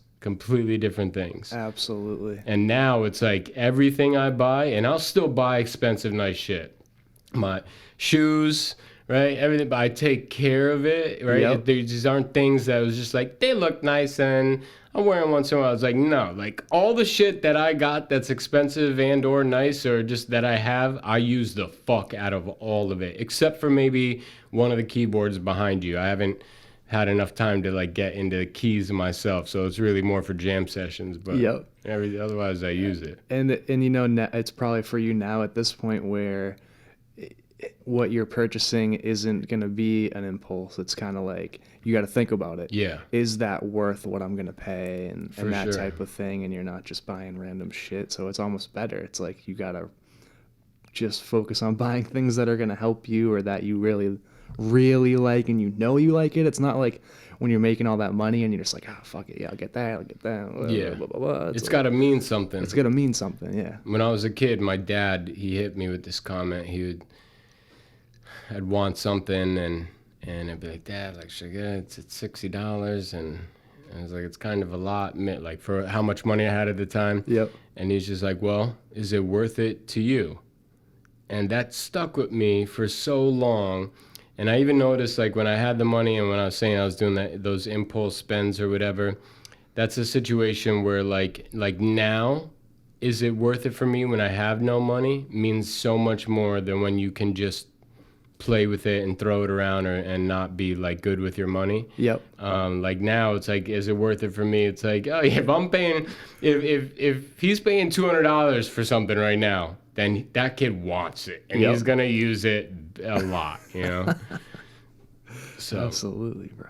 But yeah, I want to get Boston together, because when you tend to meet people a little older than you and up, they kind of, general consensus is like, almost like Boston has a lot of creatives, but there isn't too many places to express it.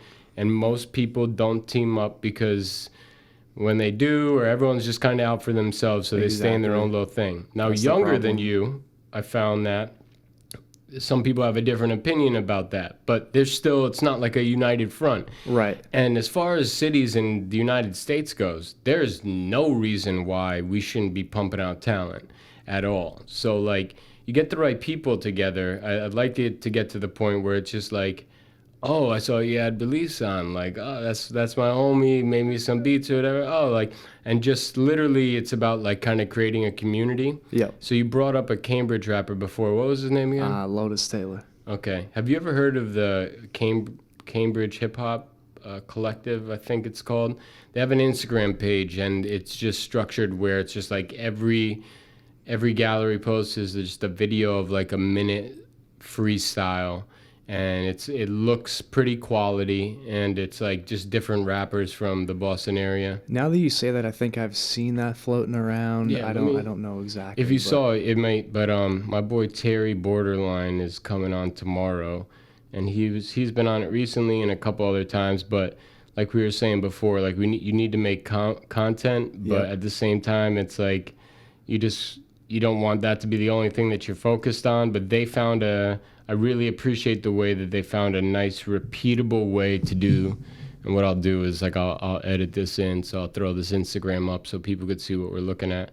Oh yeah, now that you say that, yeah. Shout out Tayshawn Taylor. I see that. Yeah, you know him? Seti Zoo. You know Seti? Yeah, Seti's. Bro, Seti was supposed to come on today, but he had to change around the time, so he'll be coming in the next set. But Seti, I met before I ever met you when I was living in Stamford, Connecticut, and would do the hip-hop ciphers with Tony Blackman. We have a hip-hop ambassador to the United States. So every week, I'd go into Manhattan or the Bronx or wherever they were actually doing it that week, and we'd have a circle of cats, and I met a few of my mentors from that. Seti came down one night with a couple other rappers, and I met him then. We didn't talk at all for years, but I had his number and we stayed in touch. He looks just like my cousin Russell. So like I always, it was like, he just seemed like a good dude. So we stayed in touch. Come to find out, homie's like 3 miles away, and they do their thing every Monday night. The freestyle clinic, yeah, right? So I went to that one time. It's they got like a nice spin setup too, you know. It's a smaller room, but they got a nice spin setup. And Seti really like he's fucking you could tell he's a good person within a few words. Yeah, absolutely. Really cares about it. He's genuine. Because he's trying to do some podcast stuff too, and they got a room that they're trying to set up there for that. Hell yeah. Yeah, so I want to have him on, chop it up with him about it. But that's what I'm saying, like, you know, Justin, you grazing that a couple times. There was 3 people that we already knew that we both knew, right? Yep. So it's just like each one of them that knows one of you that sees one of these is just like more likely to talk to each other. That's Tourage. It's like dropping down the barriers because you got some shared value, interest, moral, love, whatever in common. So it's like I want to get them to come through, but that's cool that you know them too. It was hilarious. Like I remember we were like, I think when the Brain Collective first started to like do shows together and everything, we were at the Middle East. We were just eating outside on that little outdoor patio thing, and Jess, Jess. Yeah. She was like, yeah, one of my friends is going to come. I met him at a show or whatever. We're like, oh, dope. And it was Seti. Oh, word. And really? So she knew That's him. Hilarious. That means that she probably knew Seti before I knew Seti. And she was my first friend ever at UMass. Really? First friend ever at UMass. Wow. We met on the first day of UMass. Yo, shout out Jess, man. Shout out Jess. Yo, fucking undercover OG. There's that girl has some swag and flow. It pains my soul to know that she ain't releasing shit all the time. She just needed the right few people to be like, let me give you an opportunity, because she can already write. And when she spits, that is the most fly Jewish girl I ever fucking heard. Ever. Oh, she got bars, man. She got bars. She got the voice. She got the swag. For sure. Absolutely, yo. It's crazy. I think she's in New York now. Yeah, Jersey City. Yeah. Yeah, I miss her. We randomly said something to each other the other day, but it's the other thing. Time flies, right? It really does. So while does. you're running around 40 hours a week doing this or that, you better like it, and you better be spending time with. You better not be keeping you from spending time with good people. That's the biggest thing, and you don't realize it until it's too late. Yeah. Somebody passes away, something happens to somebody, and you're like, damn, man, I wish I could get that time back. I would. And you kind of look back and you're like, damn, like I haven't talked to that person in that long. Like, I mean, it's been that long. Even just since we chopped it up last. Yeah. You know, but but I will say that more than with other people that have gone the same amount of time with. We've been staying in touch, though. We stay on the radar with each other every once in a while. That's true. I was definitely all about seeing the horizon drop like that. I was so happy. So fucking happy. Brother. And then Nick's like, yo, did you see the track line up like that? Because I think at the time I was only looking on SoundCloud, maybe like when there was only one out, it wasn't the whole thing yet or something like that. Yep. And then he showed me, and I'm like, damn, started going through. So that's sick, man. That's the goal moving forward. Word. Make sure the track list jumps out, because if the track list doesn't jump out, who's going to click on the album at the end of the day? It's one of those things. It's like... Yeah. And then, I think eventually once the music starts to pop, then you can focus a little bit more on developing artists and kind of working with people on the come up. But especially from your perspective, right? Because you're making the beats, you're not the artist. True, yeah. Yeah, and that's a weird thing. I mean, not a lot of producers are really making full albums with artists, because it's a lot of money to invest half the time, like, I mean, this album wasn't cheap, and people don't realize, like, I mean, great, I made some streaming money. What's that gonna get me? Yeah. I maybe made back 5% of the money I invested in the whole album. That, right? Like, oh, great. Yeah. I mean, kid loves it. He definitely loves it. Yeah, I love it. It's dope, and it's a great feeling to be able to work with people that you love, and I think that's the overall outcome. The overall, I don't know how to say it, outcome. Desired outcome is, how it makes you feel to be able to work with people that you've idolized and everything. Yeah. It's not really about the money. It's not really about any of that. Bro. But it would be dope. Wasn't Raekwon on one too? Yeah. Yeah. Raekwon, and Cormega, Lodge Professor, and a bunch of cats that I grew up listening to. I grew up idolizing, bro, and now it's like you get to work with them. Like, damn, man, everyone's got a favorite Locks member, and normally it goes between, just because of how it goes, it tends to be Jada or Styles P. Yep. Right, but the thing that's the best about all those groups, whether it's the Locks or Wu-Tang or TD, whatever, is that they're awesome, because they tend to have these tracks where, like, Redman's my favorite verse on that track. It ain't Meth this time, right? Yep. Like that. Styles was my favorite Locks verse. So, like, just in general, the fact that you got to fucking cross paths like that with him. Now, did you ever actually get to, like, meet up and link? Nah, not with remote. You should build that into the contract. Like, I'll give them to you. Yeah, this was cheaper. Yeah, I think almost every verse was sent to me. Remote. The Raekwon and the Styles P one were through A&R. All the rest of them were just me hitting the people up directly and being like, let's work, type of a thing. The Large Professor verse, I actually was blessed to get that through Cormega. Oh, word. So once I was working with Cormega, he was looking to get another feature on that Reaganomics track, and he was like, yeah, what about, like, Large Professor? And I was like, what? I was like, yo, you don't have to ask me twice, bro. Yeah. I'm in. Let me know how much I get to pay, and we'll make it happen, man. Like, word. And Yeah, Pro's the illest, man. Yeah. Honestly, he was mad cool. So did you get to meet him, like, nah, face but to I face? got to text him and talk to Mega on the phone, which was dope. He's really cool. I still like DM him every once in a while, and he's just like, he's a real good dude. You can tell he cares about, you know, the music and everything, and it's crazy to have people that you grew up idolizing, like, and you can talk to them and hit them up, be like, hey. I bet. It's right? It's I mean, like, yeah, that's one thing about the social network, though. Yeah. Like, sometimes I'll throw shit, my story, me dancing to a song or something like that, but I'll tag them up, and, like, they repost it in their story.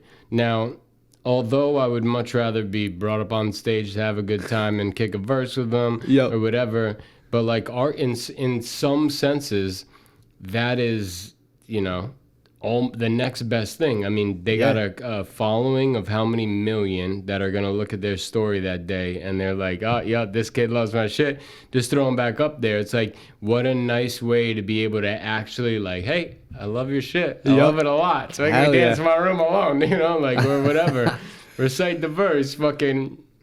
Bro, social media is so crazy because, like, when you look at it, even from my perspective, like, I couldn't have worked with any of these artists if there wasn't that social media internet connection. Like, how would I get my music to Cormega or Large Professor or any of those cats back in the day? And it's like, but then you think, like, imagine, like, being back in the day and being one of the people that broke through. You must have had to go extra hard, like, to get like that shit. J. Cole waiting outside with his mixtape type of shit. Exactly, yeah. Bro, so... And we kind of take it for granted almost. Like, it's so easy to get in contact with these people, even if they don't hit you back. Like, you can reach anyone at the end of the day. And it's like, it's something that should motivate people to want to chase whatever they're doing even further, because the opportunities are abundant. They're everywhere. You just gotta want it. You just gotta. I mean, talk about tools. That tool can instantaneously just connect you immediately, share your portfolio immediately. Everything like that. Fucking. It's crazy. Even uploading music. Oh yeah. Like, I can't imagine back in the day where, you know, if you didn't sell the CD, nobody heard the music.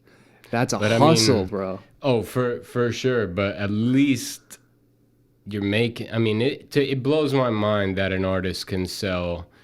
can have in the millions of plays and get nothing.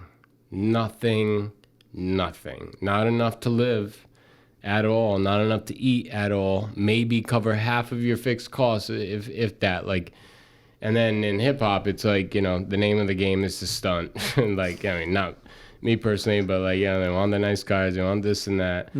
I mean, but that kind of grind, especially, I mean, so it's going to be the same though. At some time in the future, someone's going to be in a podcast talking about this time era, going, I can't imagine what it would have been like back then to get these guys on an album, right? And like you did, that's an accomplishment, right? And that honestly for me is probably like the biggest thing. It's like, we don't realize it now, but it's kind of like, you know, these were some of the pioneers, like, and thinking that, like, you worked with somebody that, you know, is glorified as one of the GOATs and, you know, helped progress this scene or that scene or this style. And I mean, it's surreal, bro. And it hasn't hit me. I don't know. It will one day. Well, each one of them that I get on the podcast one day, you got to come through so you could face-to-face say what up. Because I'll tell you right now, and 100%, I'm not sure when, but I am getting Millyz on. Millyz is coming on. Because Viper's coming on. Viper's his DJ, and Viper is one of my boys that like was in like the same, another art collective that I was with for a little bit. That's dope. All mutual friends, but he's Milly's go-to DJ. And honestly, no knock at all, like, I'm ecstatic to at some point get Millyz on, but like, I know Viper and I'm very excited to have Viper on. The way that this man can control a fucking crowd, just I admire it. It is you know, I'm not scared like most people to do public speaking, but not like this. This is on a different level of changing the dynamic of a room. Yep. Can't wait to have them on. And then, right, like, so I'd like to get enough people on where when I do poke at those bigger names, like, at least I know someone that they know. True. Right? So that would, you know, that would open the door to Dave East. Right? And then, you know, Big Stat opened the door for me to get Jizza to shout out the radio show and to have me meet Sophia Chang, right? Big Stat opened the door for me for Krumb Snatcha, so we're talking on Instagram now. He's going to come on. That'll be dope. And no matter what, I don't care how big you are now or whatever, this is like gangstar shit. It's just like, this is the start of it all, right? Like, so it's like, you start building that up. But to a certain point, like, I know I have just conversations and they're just with creators, but I'm a hip hop head and that's why I got Wu-Tang tattooed where my fucking, on my wrist where you feel your pulse, right? Like that is what I run on. Like there are some, your kind of beats are like the kind of beats that just all of a sudden I just get energy, right? They're the kind of like I could be in a bad mood and it's not even like a change of mood thing. It's more than that. It's like, songs sometimes where if the right beat at the gym, just you're lifting 20 pounds more, you're happier while you're brushing your teeth, you're whatever. It's like you just get energy from it. It's like this something that gets unlocked that you didn't have access to before, and you could just keep going. It's like no issue, and that's hip hop for me in a lot of ways. So hell yeah, I want to bring them in. Hell yeah. So when you were like middle school, who were you bumping? I mean, I'm interested. Nas was my biggest influence and probably my first, like, wow factor. Like, holy shit, how did he think of that? How did he think of that? Like, what? And, like, I mean, I was a kid living in the suburbs. Like, I didn't even know half the shit he was really referencing, but it sounded so good. You were like, damn, bro. He's one of the people that can really captivate your mind for that whole song or that whole album, and you know, you don't skip through a song. You're just like, damn. Like, I remember, look back on Illmatic and you look at, this is another reason why, like any producers you know and stuff like that, if you vouch for their work, and even if I don't know any about it or I didn't know that was them or something like that, let me know. If they're in this area, I want to have them to come on, because to me they don't get as much light as they deserve or that they need. Or that they should at least. So I wanna have them on. So like when I was older and looked at how Illmatic came to be, like, because when you're younger you look at it and you're like, it's Nas and this is his first album and you know the album cover and you listen through the music, you get, I think I know where you're going. You look now and it's like Q-Tip played a big role in producing something. There's so many different people that are large names now that had such a vital role to this kid is something. Let's put them on. And because a few of them that were already in the game were just like, this kid is something, this kid, they all work together, and like that, it just Nas's Illmatic is like, it's the to Bible. me, it's the classic. It's like when I think of hip hop classic, And from what I can remember and what I've heard, that was the first hip hop album where he took this producer, that producer, because at the time every rapper had their producer pretty much, and they worked with one producer for a lot of the time. I don't know, maybe I could be missing some stuff, but I mean, yeah, that was how it went. You know, you had your DJ, you know, and y'all worked together on an album, and then maybe you worked with a different one for another album, but there wasn't a lot of that, like, you know, it was just 8 different producers on 10 tracks type of a thing. Yeah, absolutely. So, I mean that was, I would say that's pretty visionary to say, hey, I want to mix it up. I want to get the best of this guy from me, the best of that guy from me, and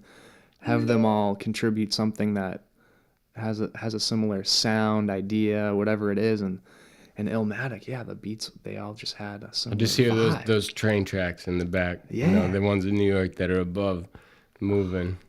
Man, he could tell a story, bro. For sure. He's a jazz hip hop musician for sure. And like that's his influence, right? His father was a jazz musician, and so he's always had like a heavy jazz impact. And jazz guys, especially the good ones, they're oddballs, right? Because they can talk to you better blowing through that instrument than they can with what words can do in a conversation. Absolutely. And that's like, you know, so they're bound to be a little odd sometimes. You know, Sun Ra. Yeah, have you ever heard of Sun Ra? I've heard of him. I don't. Yeah. I don't. Just Google him when you go when you're in bed later. Google Sun Ra. Just look through this dude.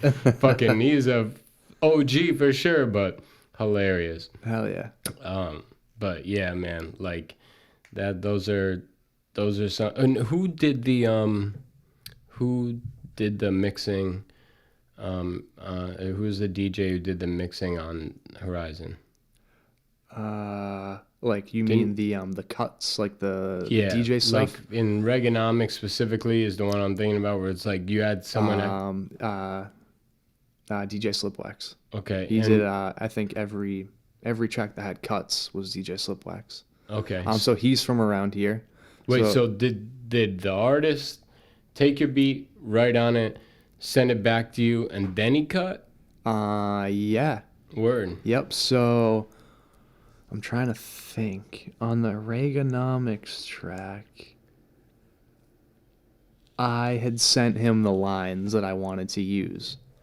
Word. You know, see it was written, but was time not after told. time. Time after time. Yeah. Yeah, and I just thought they matched the vibe of the song. They do, yeah. But you never know how it's gonna turn out. So, and it's just crazy because every time I sent something to Slipwax, it was better than I could have imagined. Like you're always like, I hope he puts this kind of how it should go, and he always just blew me away every time. I was like, damn, I didn't think it was gonna be that ill. It's perfect, like every time. Yeah. So I love sending him stuff, and he. It's an important ingredient. Yeah. Like, definitely. It's got such a good feeling to it when you're hearing like it's just I don't know. It's hard to put that part into words, but like it definitely it sounds great. Yep. And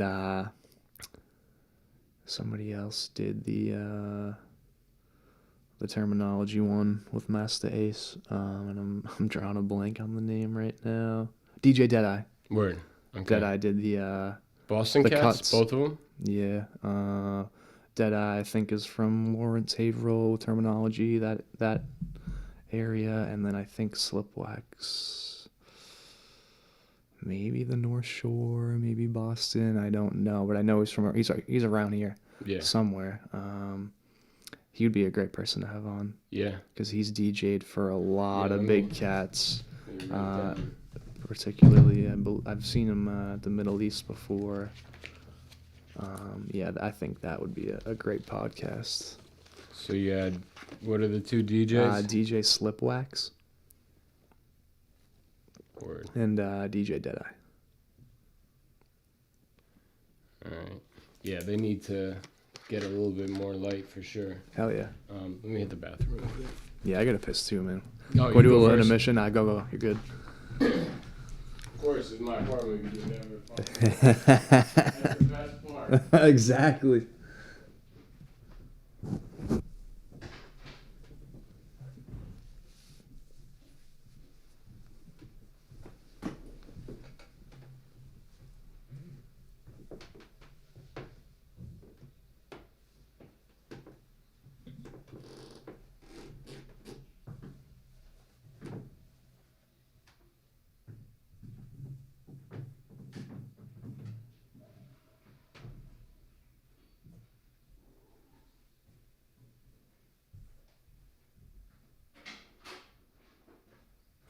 So crazy to hear everything. I take the headphones on. Makes a big difference though, because you watch some Hot 97 interviews and they don't have the headphones on. Yep. And you're like, I can't fucking hear you, dude. Like, because they're talking to each other in the room. Like, good part about the headphones, like, you hear me how I hear me, and I hear you how you hear you. And like keeps you in there. Plus, we don't hear Alex's loud ass fucking walking around his ankles with a backpack on upstairs.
That's sick.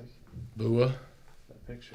Yeah, Justin Bua. And then also another reason why the internet's just so dope is like Al, my brother. So Nick, my roommate, that's Nick. Al painted that a while ago. Al's nasty at a lot of different kinds of like painting, charcoal, whatever. I thought that was Nick, and I was like, yeah. Oh, damn, that's crazy. Yeah, he's actually, it's from a picture when he was in the car hitting the machine. They were making beats in the whip one day. Damn. Yeah. But yeah, fucking Al's like, yeah, Al is definitely nice. Wait, did you say that was your brother or paint? Yeah. Al's your brother? Mm-hmm. Wow. Yeah, he's real good with it. So definitely want to like keep it. My 10-year goal is to open up something like a gym, but instead of going to take a Zumba class on Wednesdays and Fridays, you go and do a 2-hour art class, and you get like a different teacher, or there's a recording studio for a lot lower cost, and podcast studio, but basically like a gym for the mind. Hell yeah. As like a way, because in my opinion, artists are dying left and right. The amount of kids that I knew who used to create even up until and through college that stop is like ridiculous. I mean, I know, and I think a big part of it is the money. Definitely. People don't see the end goal coming anytime soon, and they just say, well, I can't afford to do this anymore. Especially when the society is like instant, everything's fucking instant. It's like, get this now. Like, the best things come, usually are kind of painful and take a while. Exactly. Take a lot of hard work. Yep. But going back to what we were talking about, though, like, I always kind of think it's interesting, and I'd love to bring this up with Krumb Snatcha, too, is like, the fact that like Guru did come up here and was like not getting love like that, and my area ain't getting love like that. Goes to New York, blows up, and like everyone shows him love and stuff, and it was definitely a sign of the geography and times too. But like Boston doesn't have any excuses anymore. It's crazy, and Boston has just as much talent as anywhere, but I mean, until everybody wants to come together and focus on helping everybody else lift up, and it's hard. I don't know where you start.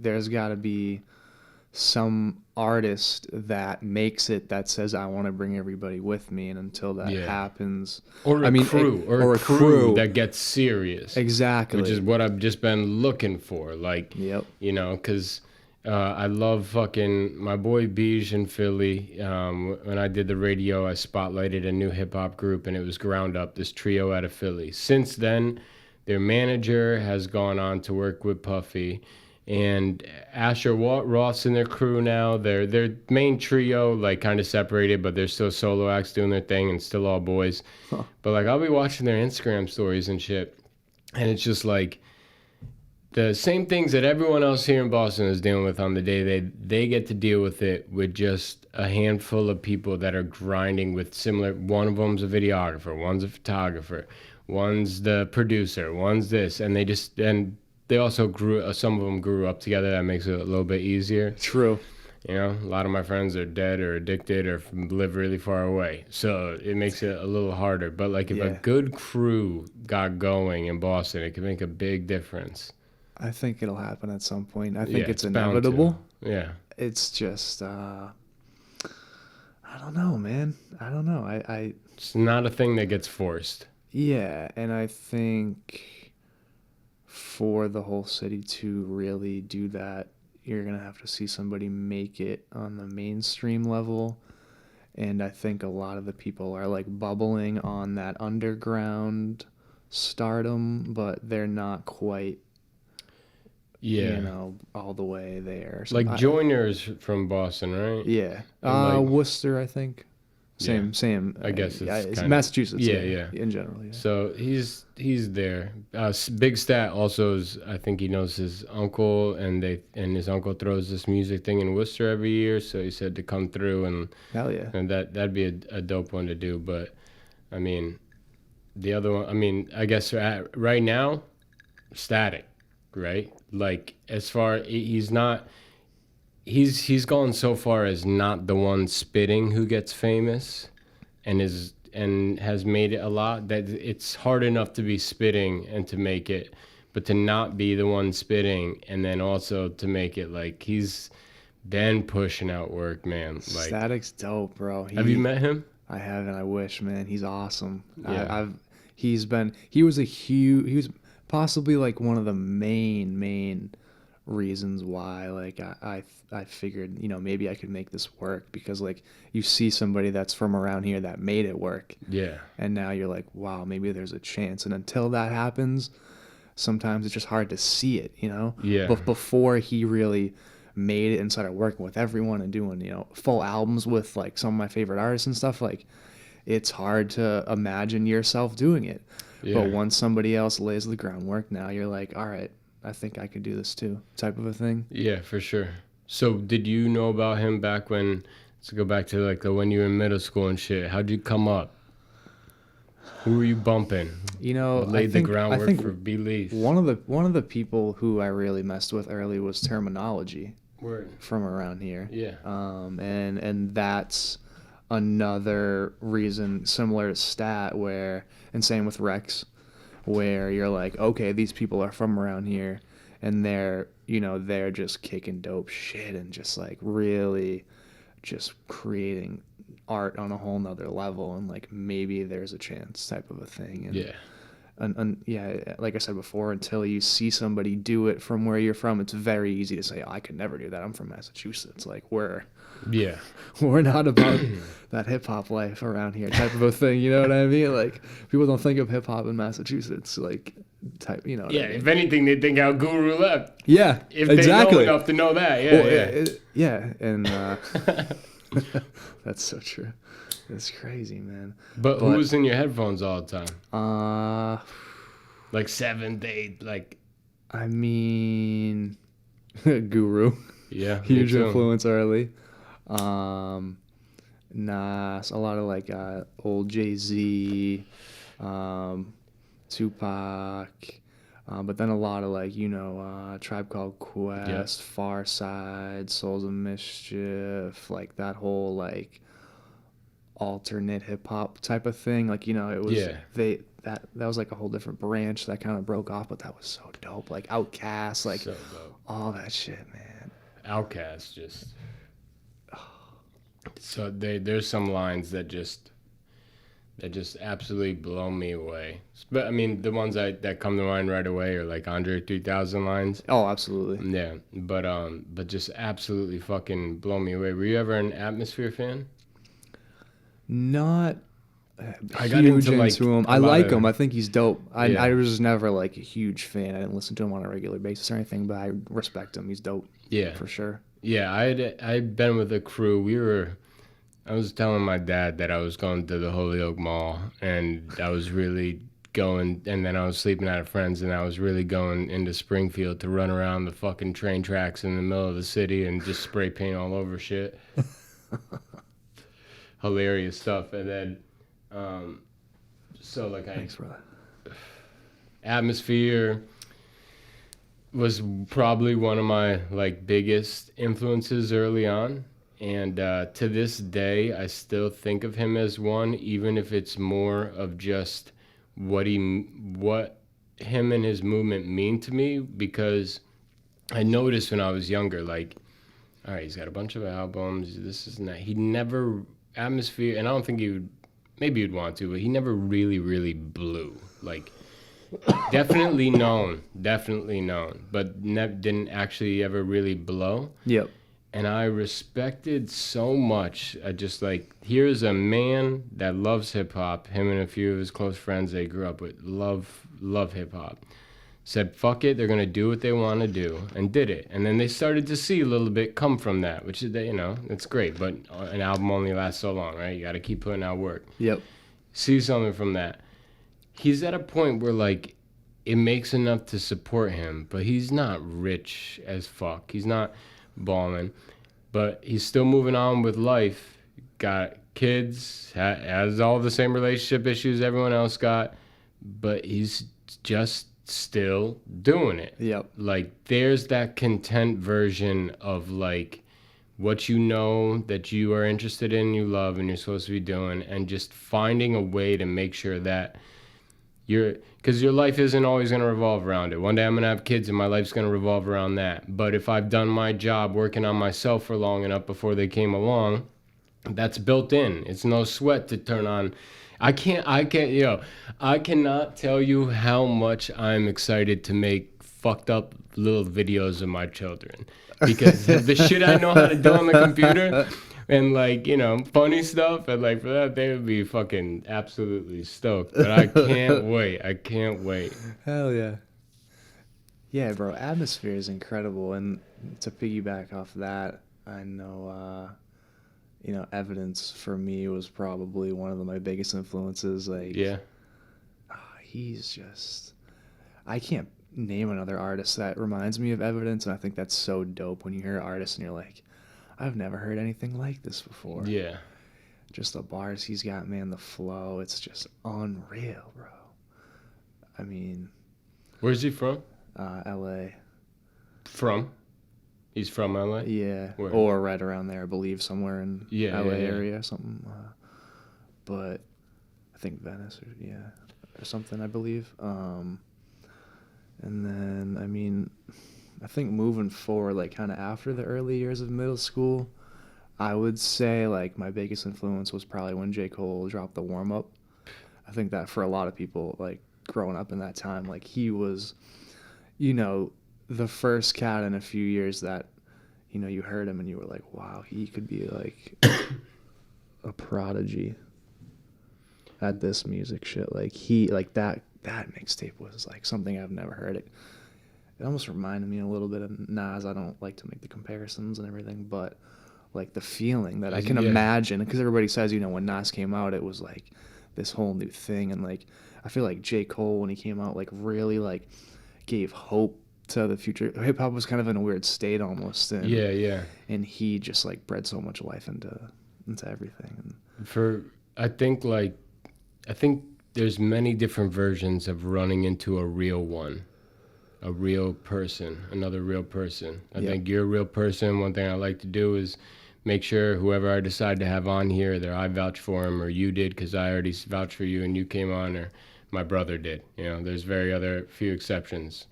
Or I want you on and you're a reach guest and we're going to make it a good conversation anyway. And if I think you're a real one after that, then good, you know? More people watch it because you're on, whatever. I ain't going to ever fucking pay anyone to come on here. That's no knock to the rise, I'm just saying. But I think you could run into many different versions of, like, the real one. And I think that Cole represents you running into a real one. But then, like, because there's plenty of real ones that also rap and aren't good at it, you know? But you ran into a real one that was also aligned with, like, something that they were good at and was running with it. He talks about a time being in college on one of his albums and like being all fucked up at a party and about to be graduating, and how his friends were basically just like, bro, what the fuck are you doing? What are you going to be doing at the school? What are you doing? Like, why are you at this party? Like, you need to, and that, like, having a crew like that too, like, those are, you know, a lot of people don't like to surround themselves with people who go call them out, you know?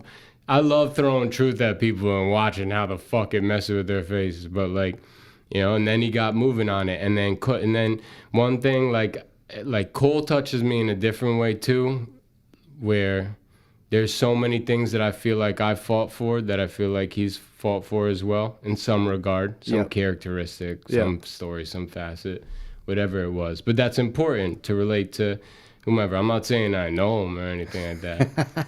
But, like, one day I can't wait to tell Joe Rogan, like, bro, I used to work at the Wilbur, and when you filmed your special there, I worked your shows, and then I was like, you know what? I was only 5 or 7 podcasts in at the time, but I was just like, you miss every shot you don't take, and I wanted to be respectful about it, but I'm like, I put the episodes on a USB along with like a note that was in the USB, something to the effect of like, one, you know, you got an audience, don't you want to pass this on? Like, I know what the reason why it's just you, but like one day you'll disappear, you want to stop doing it or whatever, it's not easy to vet like who else could pick up your audience. If you're gonna put someone else on to spread the craft in that way, like, you know, basically that's how I was saying hello. So I put him on that.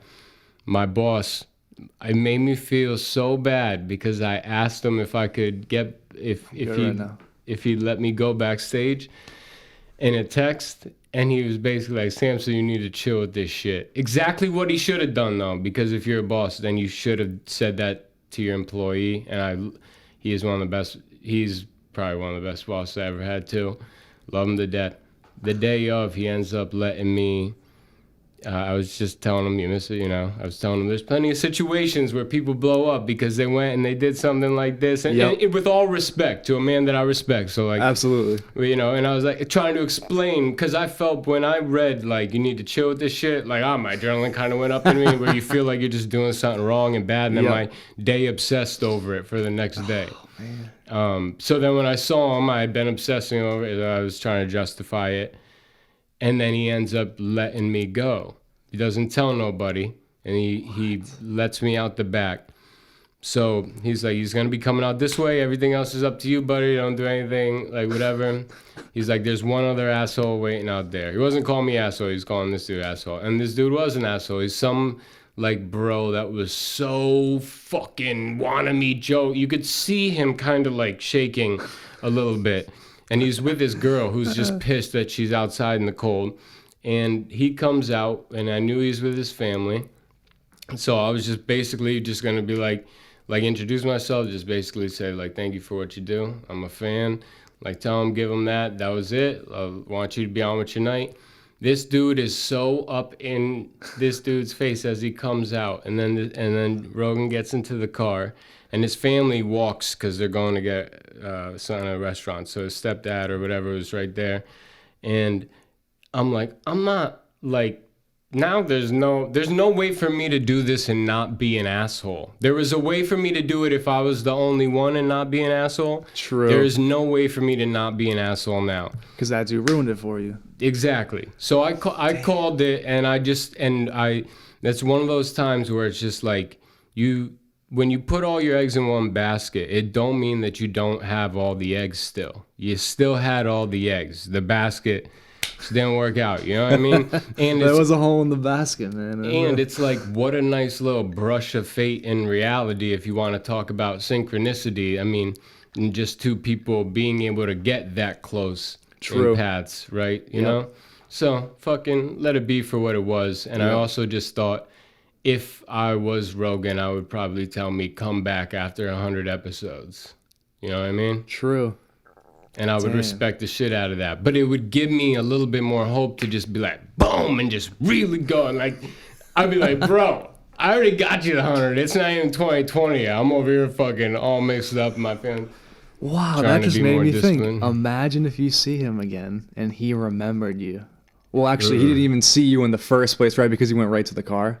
Or did he kind of like, there was just plenty enough going on, especially with that dude in his face and security and his family. Yeah. For him to have not noticed me 5 feet away. And you want to know what? That's because I didn't want him to. I was waiting. I was never even going to like be more than this close, especially with a few other people there. If this fucking, especially this dude, it's like, Jesus Christ, man. Then I saw his stepdad. He's walking that way, and I was like, "Are you Joe's stepfather?" And he was like, "Yes." And I was like, "Will you give this to him?" Like I try, I look like an asshole sometimes. I mean, just, I got a resting bitch face. I can't help it, but like I'm just trying to be as polite as possible. I'm completely off-putting. And he said no, but you want to know what? Probably would want my stepfather to say the same, so I can't be mad about that either. And I just called it for what it was and fucking hit the gym the next day. It's all good. And then I decided to switch over the furniture at the table. I mean, it's like a learning moment, and maybe as you look back on it, it meant something, even if it didn't at the time. Yeah. Type of a thing. Maybe you can't even conceive what it is yet, or you know what I mean? But like, well, that's why let me go. Oh shit, I shouldn't have said his name. I'll bleep that out. Fuck. What time is it? 2 hours, 16 minutes, 54 seconds. That's funny. What was I saying? That's because, well, my boss let me go. And that's one of those signs that like the little path that you're taking is like, because things that could work out. I mean, look, how much more could it work out? I work at where he's filming his special, right? Yep. This is that whole like, they're right place, right time chance thing. And my boss, after, like, you know, he did the right thing. Again. He did the right thing. He definitely did the right thing. You know what I mean? But it's still, it could have worked out. Damn. Maybe I'll send him this shit. Maybe he'll see this shit one day and be like, wow. I'm trying to get at Gary I gotta get V. Samson on the podcast. I'd love to go on, but you know, especially because, have you listened to a lot of his?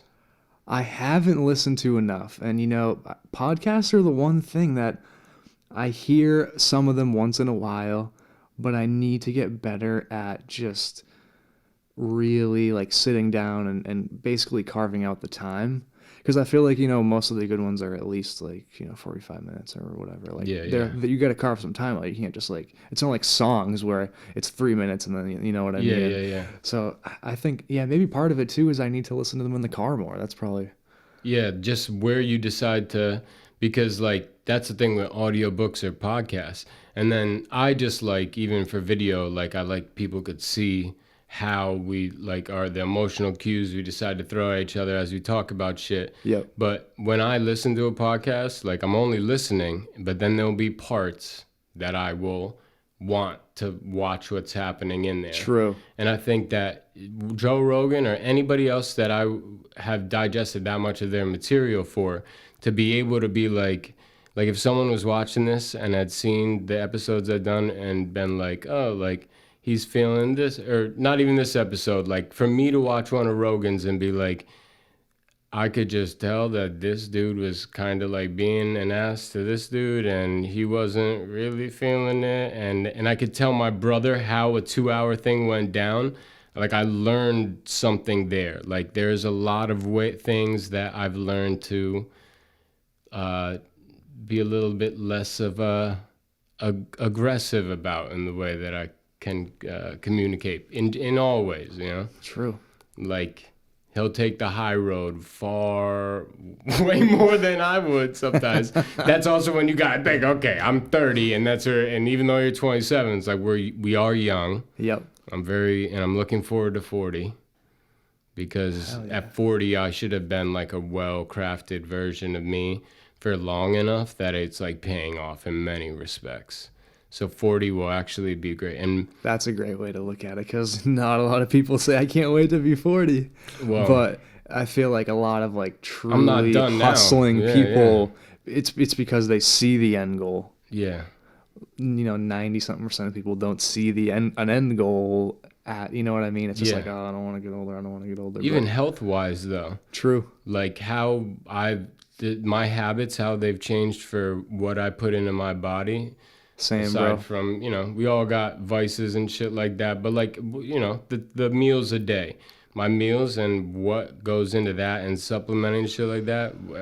I just started most of these within the past 5-10 years, and they're just getting consistent and extra disciplined. So like 40 will be a better look than 35 if I keep going with it. Absolutely. And men, you know, we age better than women. So I'm already going bald. I can't even. When you're going bald, you got to either go fuck it and take it all out and just go. Yep. Or maybe it's one of the ones that look good at like a 1/16 all around. That's exactly what it is. Then you do that one, yeah. And maybe just shave like the middle if you got straggly hairs or something like that. But then you just got to just fucking rep it. Yeah. Like, at that point. But just do me a favor. Don't get a hair like those Nah, Unless it looks, if it looks that shit really never good. looks right, bro, and you can tell, and that's worse. I'd rather just be bald at that point, bro. Yeah. Like fully bald. Like, come on, man. There was this commercial, and it's this dude, and it's extra long. Him holding his hat for the first millisecond, and then so you're looking at it, and then he takes off his hat, and he's just basically like, I didn't have to be bald, and he has this hair, and it's just like, dude, the hairline that they made isn't the one you use to advertise in the commercial. Bro, and I swear to God, on some of them, they take the before and the after, and they just switch them. You can tell they're not the same. You're like, no way. Yeah. Don't do that. Or make it extra real ridiculous and make it really long. And just look like a rag doll. I feel like when I first met you, maybe... Yeah, I feel like probably when I first met you, I had hair down to here. And down on my shoulders, and you had yeah. Oh shit! And then now I got none left, and here we are. That's funny. And I'm doing this weird fucking party in the front, business all around thing, but it's fresh. It's starting to get long. We'll see. It's hair. It grows back. You know, yes, you could cut it. You could do it. Well, yeah, I guess. I just do it myself now at this point, you know. It's pretty easy. I like it. Every couple of weeks, just do a little, you know. I know, and it's a cost for me because exactly I can cut my own hair, but I like a taper in the back a certain way that I can't do myself. Yep. So I like to just go, and if I'm consistent, it's like $30 a cut now. I haven't been in so long, I can't even remember. My brother cuts hair, so I never had to go through it. But... Word. Your older brother? Yeah. Word. So I've always had the free hookup whenever I need a haircut. Like, yo, it's time. Can you do this? Yeah. Well, I started with my brother, and when I was probably like 12 or something like that. Hell yeah. And, I mean, I got really good, but there were a few in the beginning when we were really young that I probably fucked this shit up. I mean, I was really young. Yep. You know, I was still growing. So, like, everything moved different every day. That's an ill thing, you know, growing up with siblings that are your age. You can do random little shit like that, and it's cool. Like, you both are trying to advance your knowledge at a young age. Oh, let me try to cut hair. And, like, you're both trying to do it and fuck around and shit, but, like, damn, I kind of think about that sometimes. Like, I kind of missed out on it. Like, I had a brother and shit, but he was way older, so we weren't, like, growing up at the same time. You know what I mean? Did you have best boys in the neighborhood? I did, and I think that's like, the illest part was, like... That's what kids now aren't used to, which you still had access to. So someone in your position now is feeling maybe extra lonely. That's very true. That's a good way to look at it. Yeah, because, like, both my neighbors to each side, like, my boy Danny next door, and then... next to them, 3 brothers, all like a couple of years apart. Tom, Dan, and Dave, and like they were the homies, man. And we did everything together. Which one was your age? Dan. Is he the older, middle, or Mr. Order? You could give me Tom's a year older. Then Dan's my age, and then David's a couple of years younger. All right, yeah, but so we were all the same age, and we all hung out, and they did everything together. So I kind of did a lot of shit with them, and it was like basically like having brothers. I mean, that's Wah to me. That's Nicky Wah. Hell yeah, for sure. Did you guys grow up like same street? Wow, same street. Where'd you grow up? Enfield, Connecticut. So it's literally Enfield and then Springfield, Mass, right over the border. Oh, top of Connecticut. Damn. Basically, it used to be Mass back in the day. So it's like carved out. What? That's the little carve out on the straight line? So I paid an extra 10. Oh shit. So what not to do? So I paid an extra 10 grand fucking a year. Just to, my bad. It's all good. Chair slowly rises down throughout while I'm sitting on it. Yeah, we got that at work. Every chair does it. I stole this from my last job. Or they went out of business, so I took it. That's the come up, man. It's the come up. Take it where you can. Yep. That's dope. But that's dope. So that probably helped a lot. Like, yeah, because that was back when like you just get on your bike and dip, and then they were bike distance for you. They were same neighborhood. Yeah, so we live in a cul-de-sac, so it's like, you know, the little. You got basketball court down there too? Fuck yeah. That's how, you know. That's all you every day, need. Like bro. when you're a kid and a BMX bike and a cul-de-sac. Bro, let me tell you, every fucking day we would wake up. Yeah. Whatever woke up first, and there was a couple other kids in the neighborhood. You go to everyone's house, you ring the doorbell. Yo, we're playing baseball. Can so-and-so come out? Yeah, yeah. Yeah, I guess so. You guys want to come out? Yeah, all right. Y'all just, you know, got the wiffle ball bats with the tape and the tennis balls, and you're out there playing baseball for hours. And then everything. Yep, like every day, man. That shit was manhunt, capture the flag. Hide and go seek was even boss up until a certain age. Like probably under 11 is probably good hide and go seek age. Yeah, and that was fun as shit. And that's what I'm saying. And you're under 11 and you're just out in the neighborhood playing with other kids. You just had to, like, you know, one parent's gonna end up yelling, and then everyone's gotta go at some point.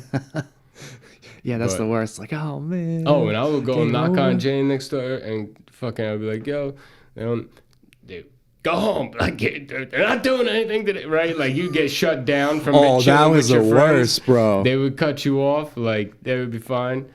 Yeah, yeah, like that one day you go to ring the doorbell and nobody's home. Yeah. But it was like so early that you didn't have a cell phone. You couldn't be like, yo, where you guys at? So no one's home, and you're just like, are they coming home? Are we gonna be chilling today, or am I just gonna sit and watch TV? And like, it's just like little shit like that. It's so funny to look back at it. Exhilarating. Yeah. It was definitely exhilarating. We had paper routes. We had a dog that always got loose that took us on like crazy runs, and our neighborhood was like, it was a U-shaped street attached to a bunch of other ones, and like just the U alone had a ton of kids, all same age growing up. Hell yeah. Same middle school. Our elementary school, I mean, had fucking weird batch of kids. Like all the fucking kids that would be kind of tapped tend to come out of like 2 out of the 10 elementary schools that at the time went into 1 middle school and then into 2 high schools. And so it was weird, but there was 2 elementary schools that produced like specifically more wild people. It was so funny. These That's 2 areas. Crazy. Yeah. When you look back at it, are you like, there's a reason why, or it's just that's how it happened to be type of a... I don't know. Could be a bunch of things. Yeah. Could have been that there was more trees in that neighborhood. Who the fuck knows? It could have just been because fucking the level of comfortability the neighborhoods were going through. I'm not really sure what it was. Yeah. I think it might have been more because there was probably just more like, I don't know. That's a fair statement. I was going to say community in those areas, but I don't know. True. But yeah, a lot of kids like Halloween was ill. Hell yeah. Right? Hell yeah. Were you ever something like over and over and over for Halloween? Nah, man, I don't think so. I'm trying to look back at shit I even was, and I'm like, I was like a devil one year. One year I was like a crayon or some shit, like a crayon. Yeah, like just like a big. We did like weird shit. I don't even know, man. I was a hobo. What color crayon? No idea. It's been way too long. Yeah, hobo. Hopefully I remember not a dressing black up. crayon. Yeah, because today people might dig that picture up of you and start losing their fucking marbles. It definitely wasn't. It was like some other some blue or red or green or something. Yeah, I don't even know. But it wasn't nothing too crazy. Yeah, Halloween was sick, man. Especially being in like a development where it was like a cul-de-sac. So like you could just walk in the neighborhood, but you never had to leave the neighborhood. And just getting the candy and everything, man, that shit was so dope. Oh man, I miss little things like Halloween and like just like shit you did as a kid that you'll never be able to do again. Yeah. But that brought you so much fucking happiness, man. Like playing Little League baseball. You ever play Little League? Yeah, no one wants to grow up, man. Yeah. Like just certain things that you're like, wow, those were the best. Like Little League in particular, I would say. Yeah.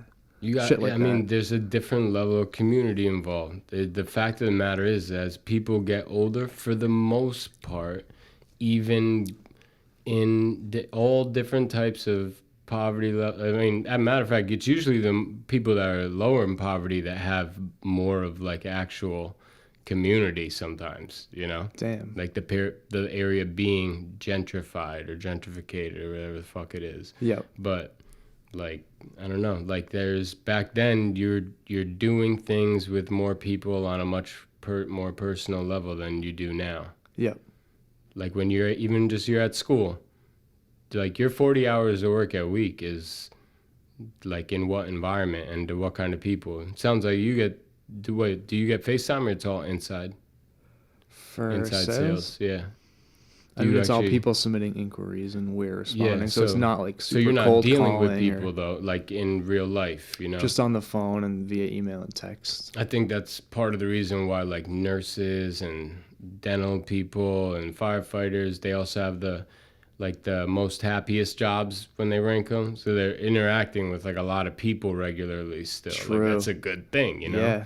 Well, I can think of, you know, being an actual car salesman before I did the internet sales, like, yeah, you're trying to sell customers a car all day, but you're always talking to people, and that's a big thing. Did you like your day more? Because it's a hard call depending on other things. So. I was gonna say it's very difficult to say because like on some days you like the sale more. I don't know.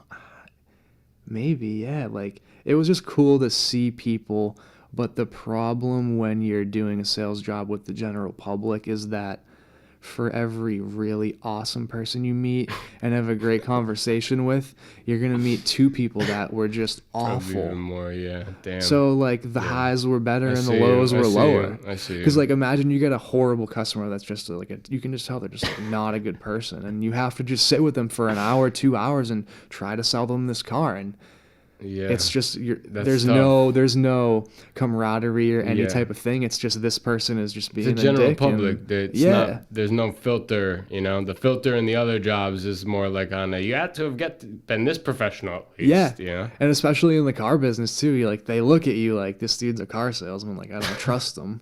So it's just like it's weird being out there. And I think doing the call center is a little bit more customer service.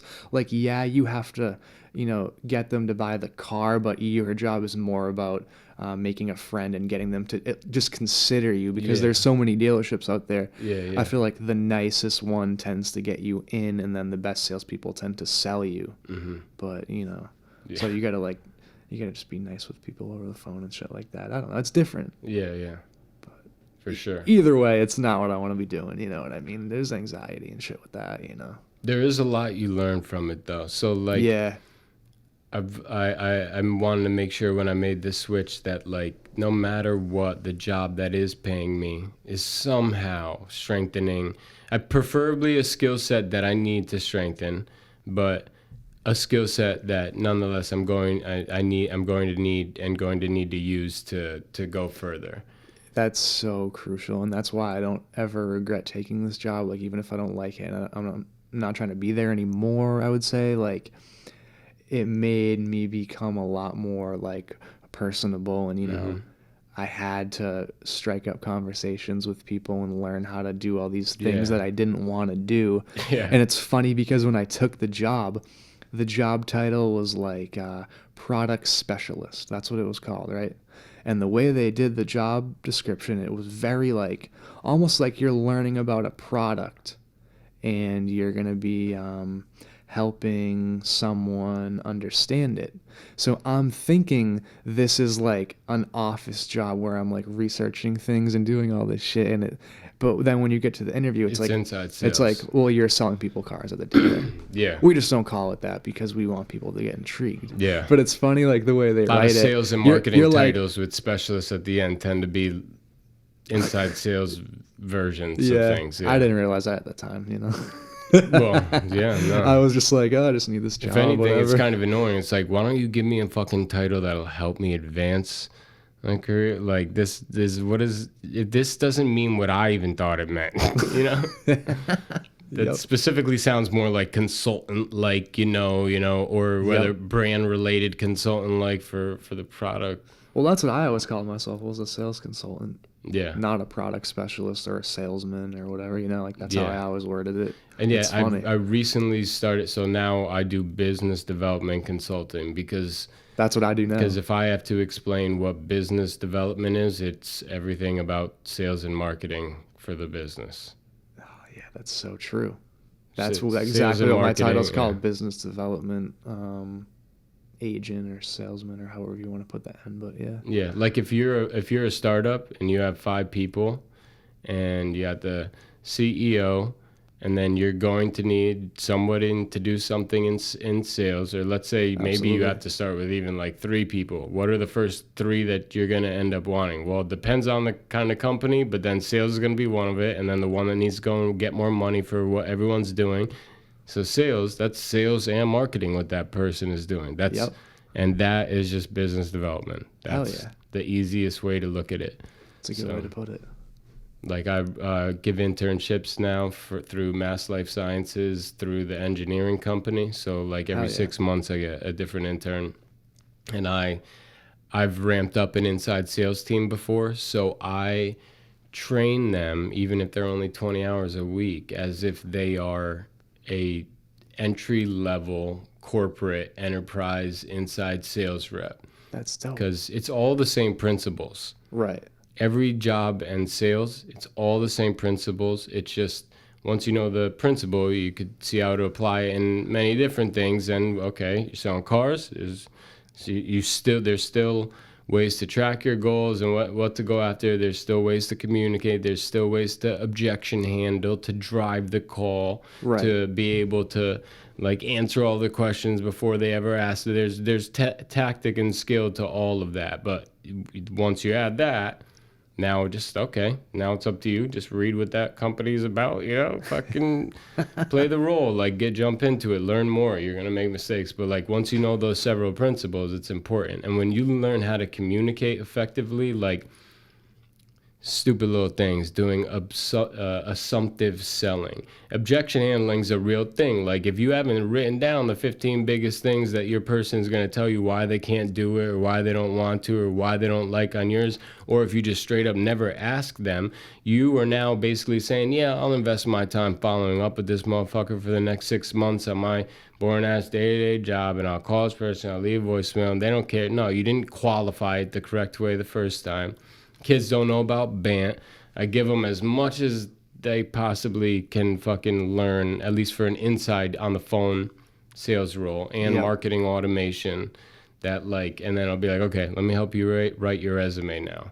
Okay, because my boy Dimitri will come on. I used to work with him. Feels like I've known him before. He's my boy. He's like this famous chef. He's saying, it's like, listen, we have the ingredients, but it's up to you how you decide to put it on the plate.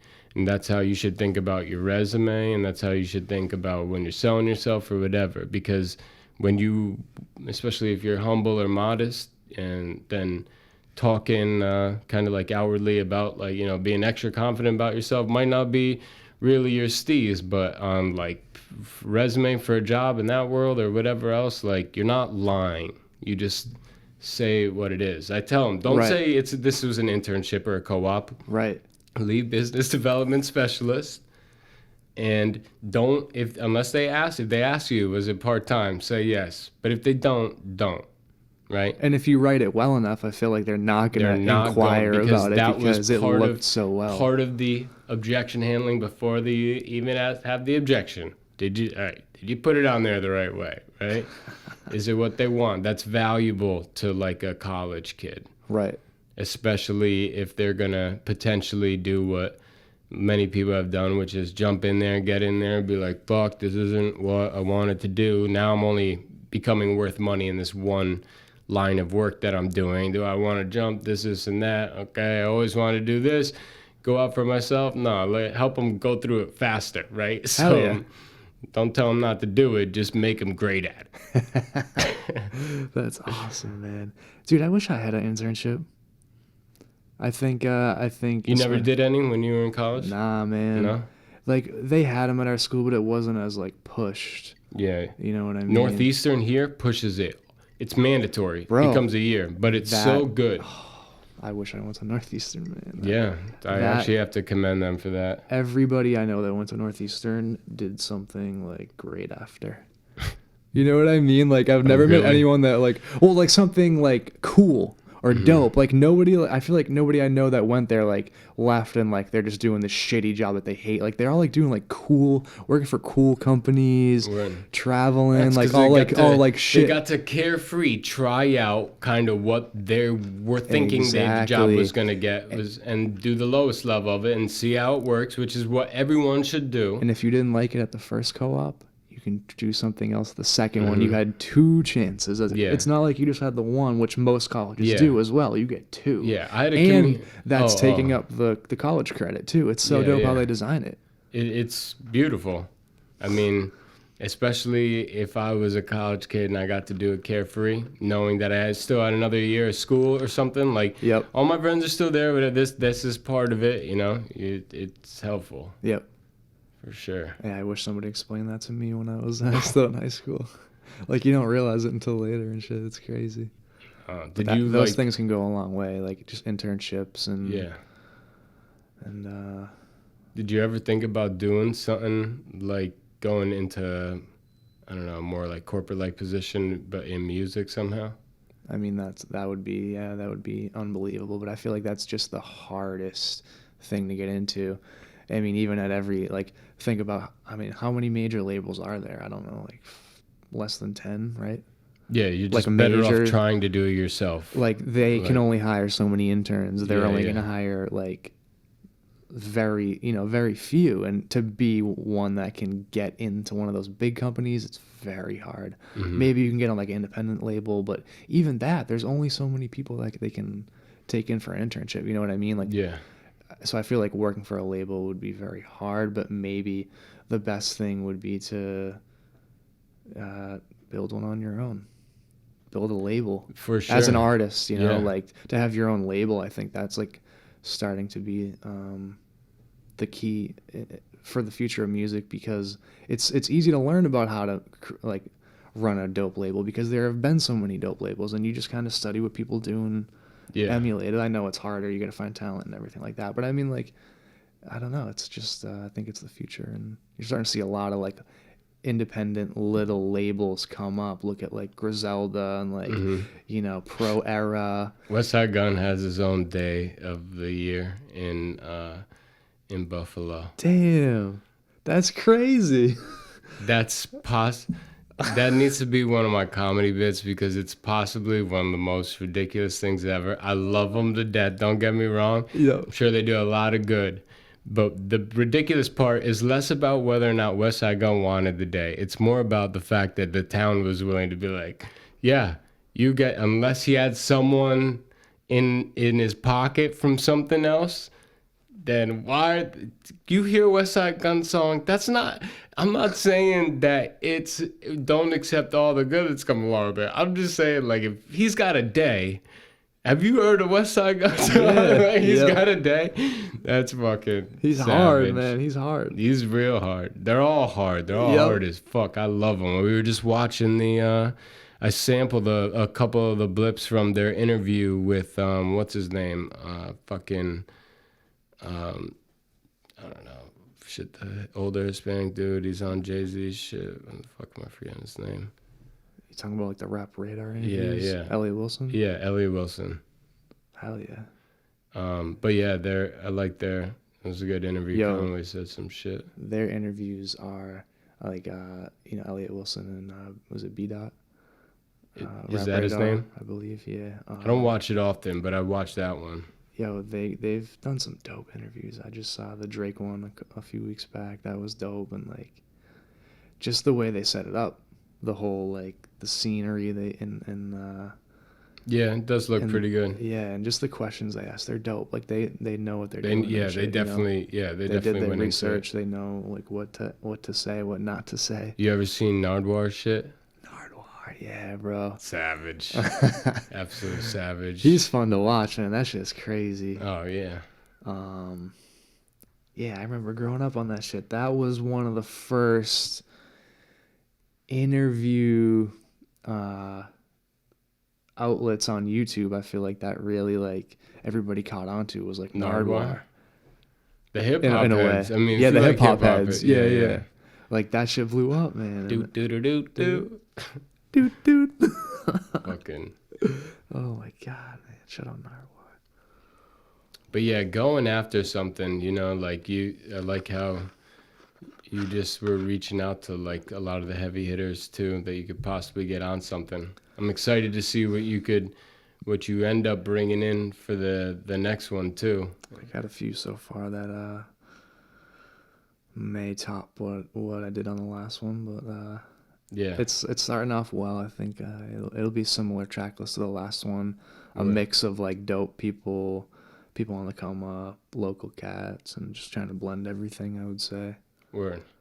But I'm trying to drop some singles in between the next album, like that aren't on the album, because I feel like it's gonna take a bit of money to build another album. You know, like it's not not cheap, unfortunately. You know, I can't wait to why don't you just find one Savage cat that like is on the come up that you like and like just I mean, easier said than done, right? Yeah.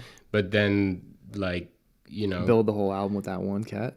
Yeah, there's enough on that level in the New England area. Yeah. I mean, yeah, me and Lotus might be doing something at some point, I feel like, because I feel like I already, on a couple albums, produced a lot of the tracks, so maybe, you know, I think we floated that around a little bit. Yeah, eventually, at some point, like, we need to do albums together, Yeah. So, I mean, that could definitely happen. Have you ever heard of Annoyed? Yeah. I don't know him that well, but I heard a couple tracks. I think he was on a Chris Webby track that I heard. He just did a few tracks with my boy Jordan Myers out of Connecticut. Okay. Jordan will be coming on soon. Hell yeah. Yeah, and but he was talented. I'm not sure. I'm trying to now that I'm like trying to hear it in my head. I'm not sure if how he would do with your style of beats. I think he would probably still do pretty well though. Hell yeah. I feel like you'd like him. Hell yeah. Yeah, but that's the thing. We got a year ahead of a lot of just asking the right people. Yeah, bro. For sure. I mean, yeah, as long as you see that, you know, it's going to work out in the end, just keep asking and keep trying to put yourself in the right position. And I mean, it really is all about that, you know, that big break at some point it happens, you know. Yeah. It's statistics. If you put yourself in the right spot enough, for sure, you gotta eventually break through. Like this, like whoop. Yep, exactly, bro. It takes a while on that come up. It's a while, and I love the work that comes out of the come up. The work that comes from people's come up is great, and I think that's like a nice silver lining when, you know, you're having a rough day and you just want to put in some out. You want to make some beats. I just want to get some podcasts, whatever. It's like fucking all the work from all the people you like. Their come up work is ill. I think that's almost nearly always true. I feel like every artist's best album is one of their first two albums. Yeah, when they're most of the time. Yeah, it's the music they're making when they're fucking still hungry. Yep. Mm-hmm. Sometimes people get better, but and a lot of the ways you do, but like as that your life changes too. Yeah. Like once you get above that tax bracket, you no longer relate to the bases of, you know, they're the masses of people. You have way more money than they do. True. So you're gonna talk about different things. That's why your come up is where we at. Yo, that's where we at. It's dope to see people that really push through too and make it and don't forget. For sure. It's pretty rare, but you know, there are a few cats out there that are as big as anyone and they still make that relatable shit. J. Cole. Oh yeah, before I forget, because it was just your birthday, Kendrick has this line in his song. He says, when I was 27, I became accustomed to more fear. And I think there's many different ways to interpret it, but I really enjoyed listening to that track just for hearing that part. And the way he's talking about it too. It's I forget which track it is on Damn. Unless it's Fear. No, I feel like. I don't know. You know, that was probably one album that I thought was ill, but I didn't really listen to it a lot. Yeah, I bumped that shit hard. I think Section 80 is like... Bumped that shit hard, maybe too. One of like the 5 to 10 best albums ever. Yeah. I really do. I think agree. that shit was so slept on. It was so like just perfect, man. Some of my favorite I wish gym more. music, I too. wish more people heard that. it. Yeah. Heard it. Yeah. So make sure you put at least one of your windows down, and it's up loud. True. I go out of my way to make sure loud music plays, and also if I think the music's kind of corny, I'll turn it down because I don't want to be seen listening to this corny ass shit.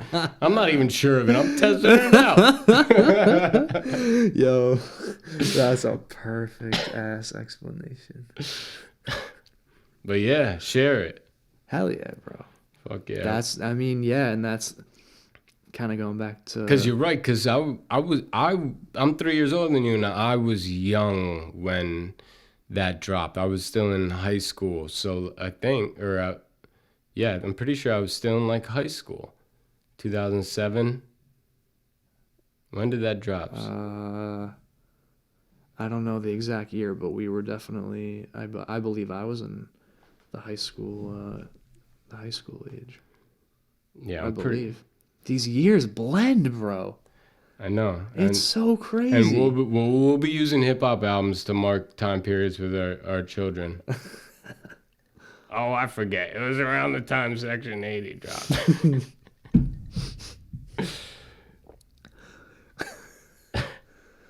This is what I need someone here to be fucking doing while I'm fucking talking with people. No, they don't do this. Oh, yeah. Billy, look up that clip. Nah, you get a good one, you don't even need to tell them to look it up. True. They should be looking it up. So true. Okay, so that was 2011, so I must have been beginning of college. 2011, yeah. No, I was... when I got kicked out of college. I was going to say 2011, I graduated high school, so I was a senior. So you were in college, yeah. I just gotten kicked out, yep. Damn. Okay. Yeah, so I guess but I still felt young. I definitely still felt young. Yeah. Wait, so you said you went to UMass Amherst, right? Yeah. What was that whole experience like? Because I've heard it's a fun time. You know the movies, when they show college? Yep. It's like that. Hell yeah. I mean, not the movies in 2020 that show college, because now it's like the Fast and Furious 10 day and age where everything needs to be fucking ridiculous and not real. Yeah. But like, you know, the typical like college, like the actual, it was like old school college. Yeah, it was fucking different level. Yeah. The business school was great too. I was in the business school there, so it was like, it was a good school. Hell yeah. Definitely a good school. That's dope. I know a lot of people that went there, and you ask anybody, they're like, oh, I had the best time of my life. Like, nobody was like, it was boring, or, you know, it was college. They were like, nah, that shit was fun. Yeah. It is something else, man. It is on a different level. And for me, like, even I grew up in Connecticut, but like damn near Massachusetts. But there is a difference between Connecticut people and people from Massachusetts. And it is immediate. Like, damn. Yeah. The only reason why the term masshole exists, because if you need to be a certain type of driver to be able to fuck around on these streets up here in Boston, or as the closer you get to Boston. Once you become accustomed to that kind of driving, we might be a little bit too close or a little too fast for you, a little or whatever, but it's still the most tactful shit you ever seen in your goddamn life. Okay, don't be mad that you got scared. That's what it comes down to. But like, it's so different. Like you're from Mass, but like if you were my boy from Connecticut, you came up to UMass and I was like, yo, this is my boy Beliefs. Everybody, like people that just were friends with me in the room will make you feel comfortable the entire time. You have a good time together. Yep. you go down to Yukon, like you can't even walk down the street without fucking some fucking dude in a salmon colored shirt and boat shoes hanging out of a car yelling faggot at everyone. Like it's ridiculous. At least that's you know, I probably have like a fucking biased view on it, but it just I know what you mean though. And I would go to the parties and like, you know, same deal. Not even saying me, but like someone brought you to one there, then you just end up not getting along with. There's fights and shit. Yeah. Connecticut doesn't know what to think of themselves. That's how I like to. So like, it's the kids that just talk shit about all their friends the whole night. That's the only thing that they fucking do. I'm not saying all of them are like that, but just my encounters with some northern Connecticut ones like that. Like that shit. Nah, it's hilarious. You say that. I've definitely seen that and heard that a lot. And that shit shames me to say that, but you wanna know what? I lived in Northern Connecticut and then I lived in Stamford. I don't fuck it. I don't like Connecticut. Damn. Damn. Yo. It's New York and Mass. That's what it is. Split in half. You split in half. Give some to New York. Give some to Mass. It's just the overflow from those two. It never was its own thing. Were you a Red Sox, Patriots fan? Yeah. Yeah. Yeah. Did you have people that lived in your town that were Yankees fans? Oh, yeah. I'm sure I wore a Yankees hat at one point in time when I was younger. True. I was never really into sports. Like, I never really like got to play too much growing up. Yeah. But I liked fucking fitteds. So hell yeah. So that's awesome. So like and Connecticut doesn't know what to do, so it's you're gonna go 50-50 and split it. And then I didn't really like sports, and then I started paying attention to all Mass sports because I went to UMass. True. So then I actually was starting to root for fucking the Bruins, and like I was paying attention to it more. Hell yeah. And yeah, the fitteds. I don't wear fitteds like that anymore. Same, bro. I remember like getting your first fitted hat, man, thinking you were the shit. Yeah, you know your size, don't you? My hat size? Yeah, do you? If you picked out a fitted? 7 3/8 or something. I forget the size. I'm 1/4. I was a 1/4, but I outgrew it, I think. Yep. No more fitteds now. I just wear all these different hats. It's funny how hats evolved. Yeah, everybody wore fitteds. I mean, yeah. And now, like, you don't see as many of them. More people wearing like the 5-panel type. 5-panel. Yeah. Which look better. They do look better. Yep. But it's also like all the fashion is getting more tapered, more slim. Yep. I can't believe some of the shit that I wear now. It surprises me, like the fittedness of the shit that I like now. I feel like once you start doing it, it's like you can't go back. Like the dress shirt just needs to be more fitted. Like if it's not, and you know what a fitted dress shirt looks like, you're like, I don't want a baggy, I don't want that shit, you know? And then, but I've noticed that my fashion moving up into Boston, definitely like everything's more fitted. Then I started wearing boosts, and like you can't wear normal jeans with boosts. Like they need to be like activewear that come down to like the ankle thing, or it can't just hang. You're gonna look ridiculous. And also, if you wear a fashionable pair of jeans now and you wear Jordans, you look like a fucking clown. They're just not because the Jordans look bad. You look like a fucking literal clown. Like your feet are huge compared to those fitted jeans. Like, so that's awesome, bro. Oh my god, it's funny how like the 90s style is coming back too. You see like windbreakers and different. But you know what? You got to touch them. All right. Is this a windbreaker that just breaks wind, or if I get caught in the rain, am I going to be cool as well? And most of them don't pass the ladder there. Most of them are just, and then are you really even a windbreaker, man? Like, come on. It's just for the fashion, I guess. It really is. Find a good windbreaker, you buy it, you know? Hell yeah. But I mean, I enjoy 90s, most of the 90s. I guess I should just say I enjoy some of 90s fashion. I fuck with it. But it all goes in cycles. That's true. It just keeps going. Remember in hip hop when it was like 5XL tees and like super baggy jeans? Oh, I just had white tees on deck.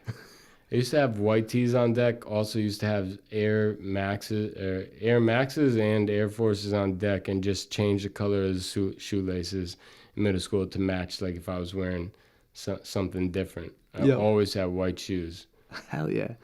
I was the same way, like middle school, high school, or no, mostly high school. I always had white Air Forces, man. That's all I wore. I was never really into Jordans. It was just Air Forces every day. Like, that's just what it was. Yeah, I couldn't afford Jordans back then. Like, they weren't even on my radar. They couldn't be. What it could be was a clean, other respectable pair, which is the Forces. Yep. And just to think, when I look at that shoe now, it's not something that, like, they're nice, but like I don't rock. I wouldn't rock them now. Once you go Boost, you don't go back.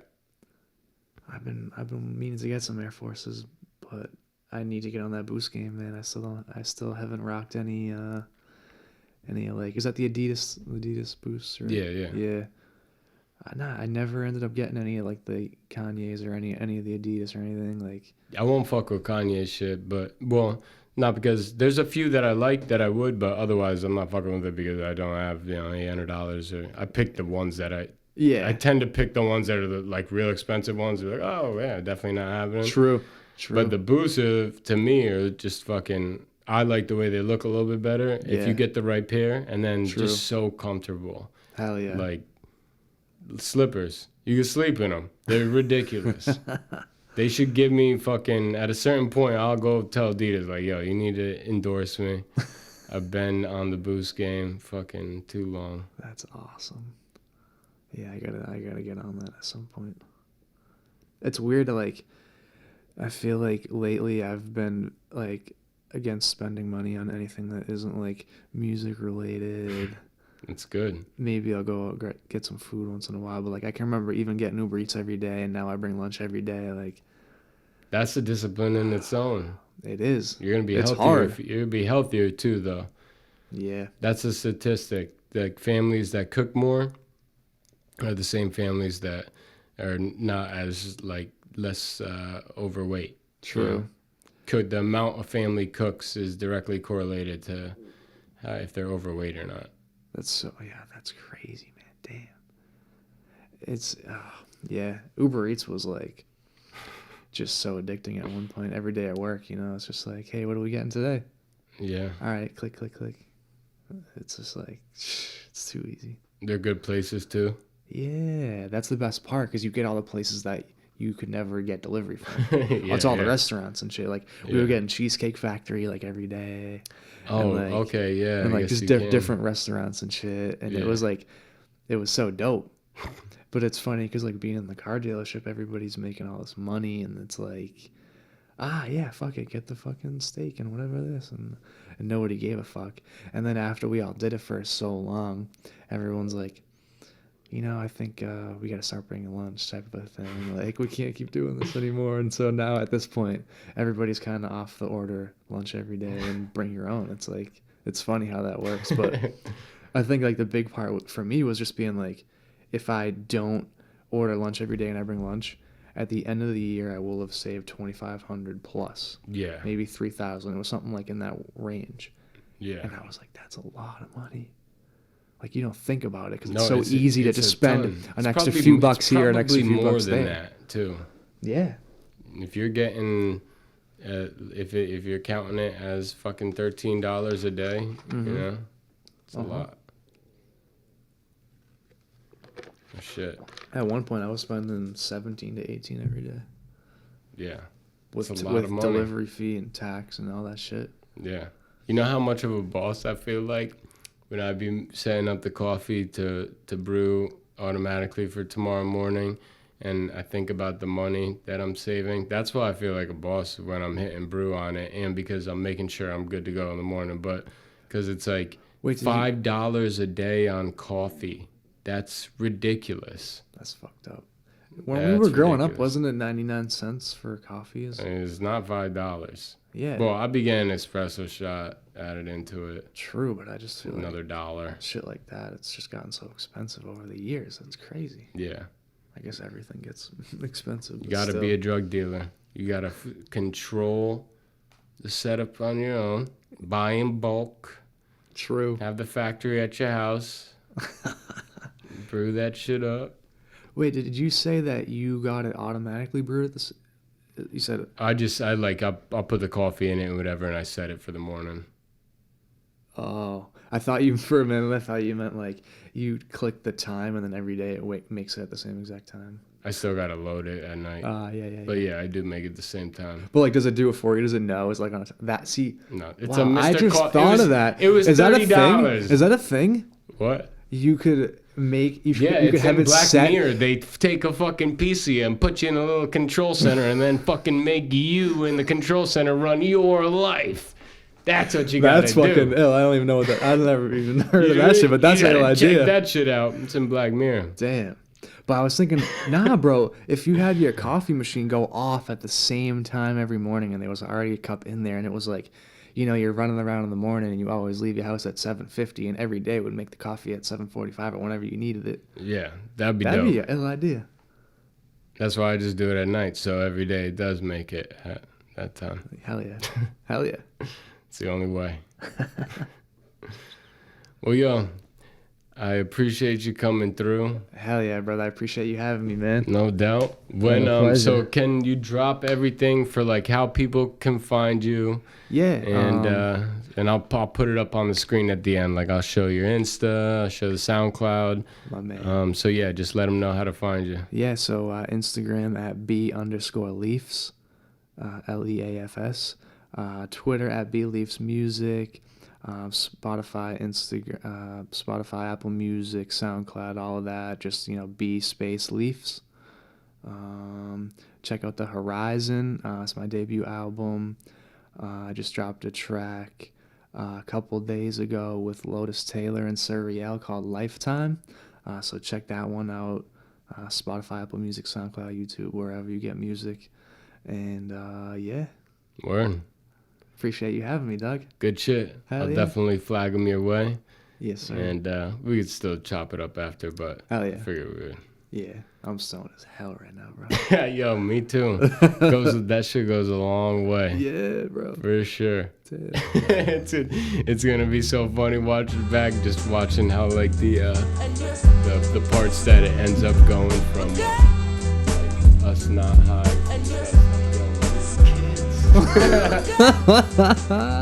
Yo, we would trick or treat and shit.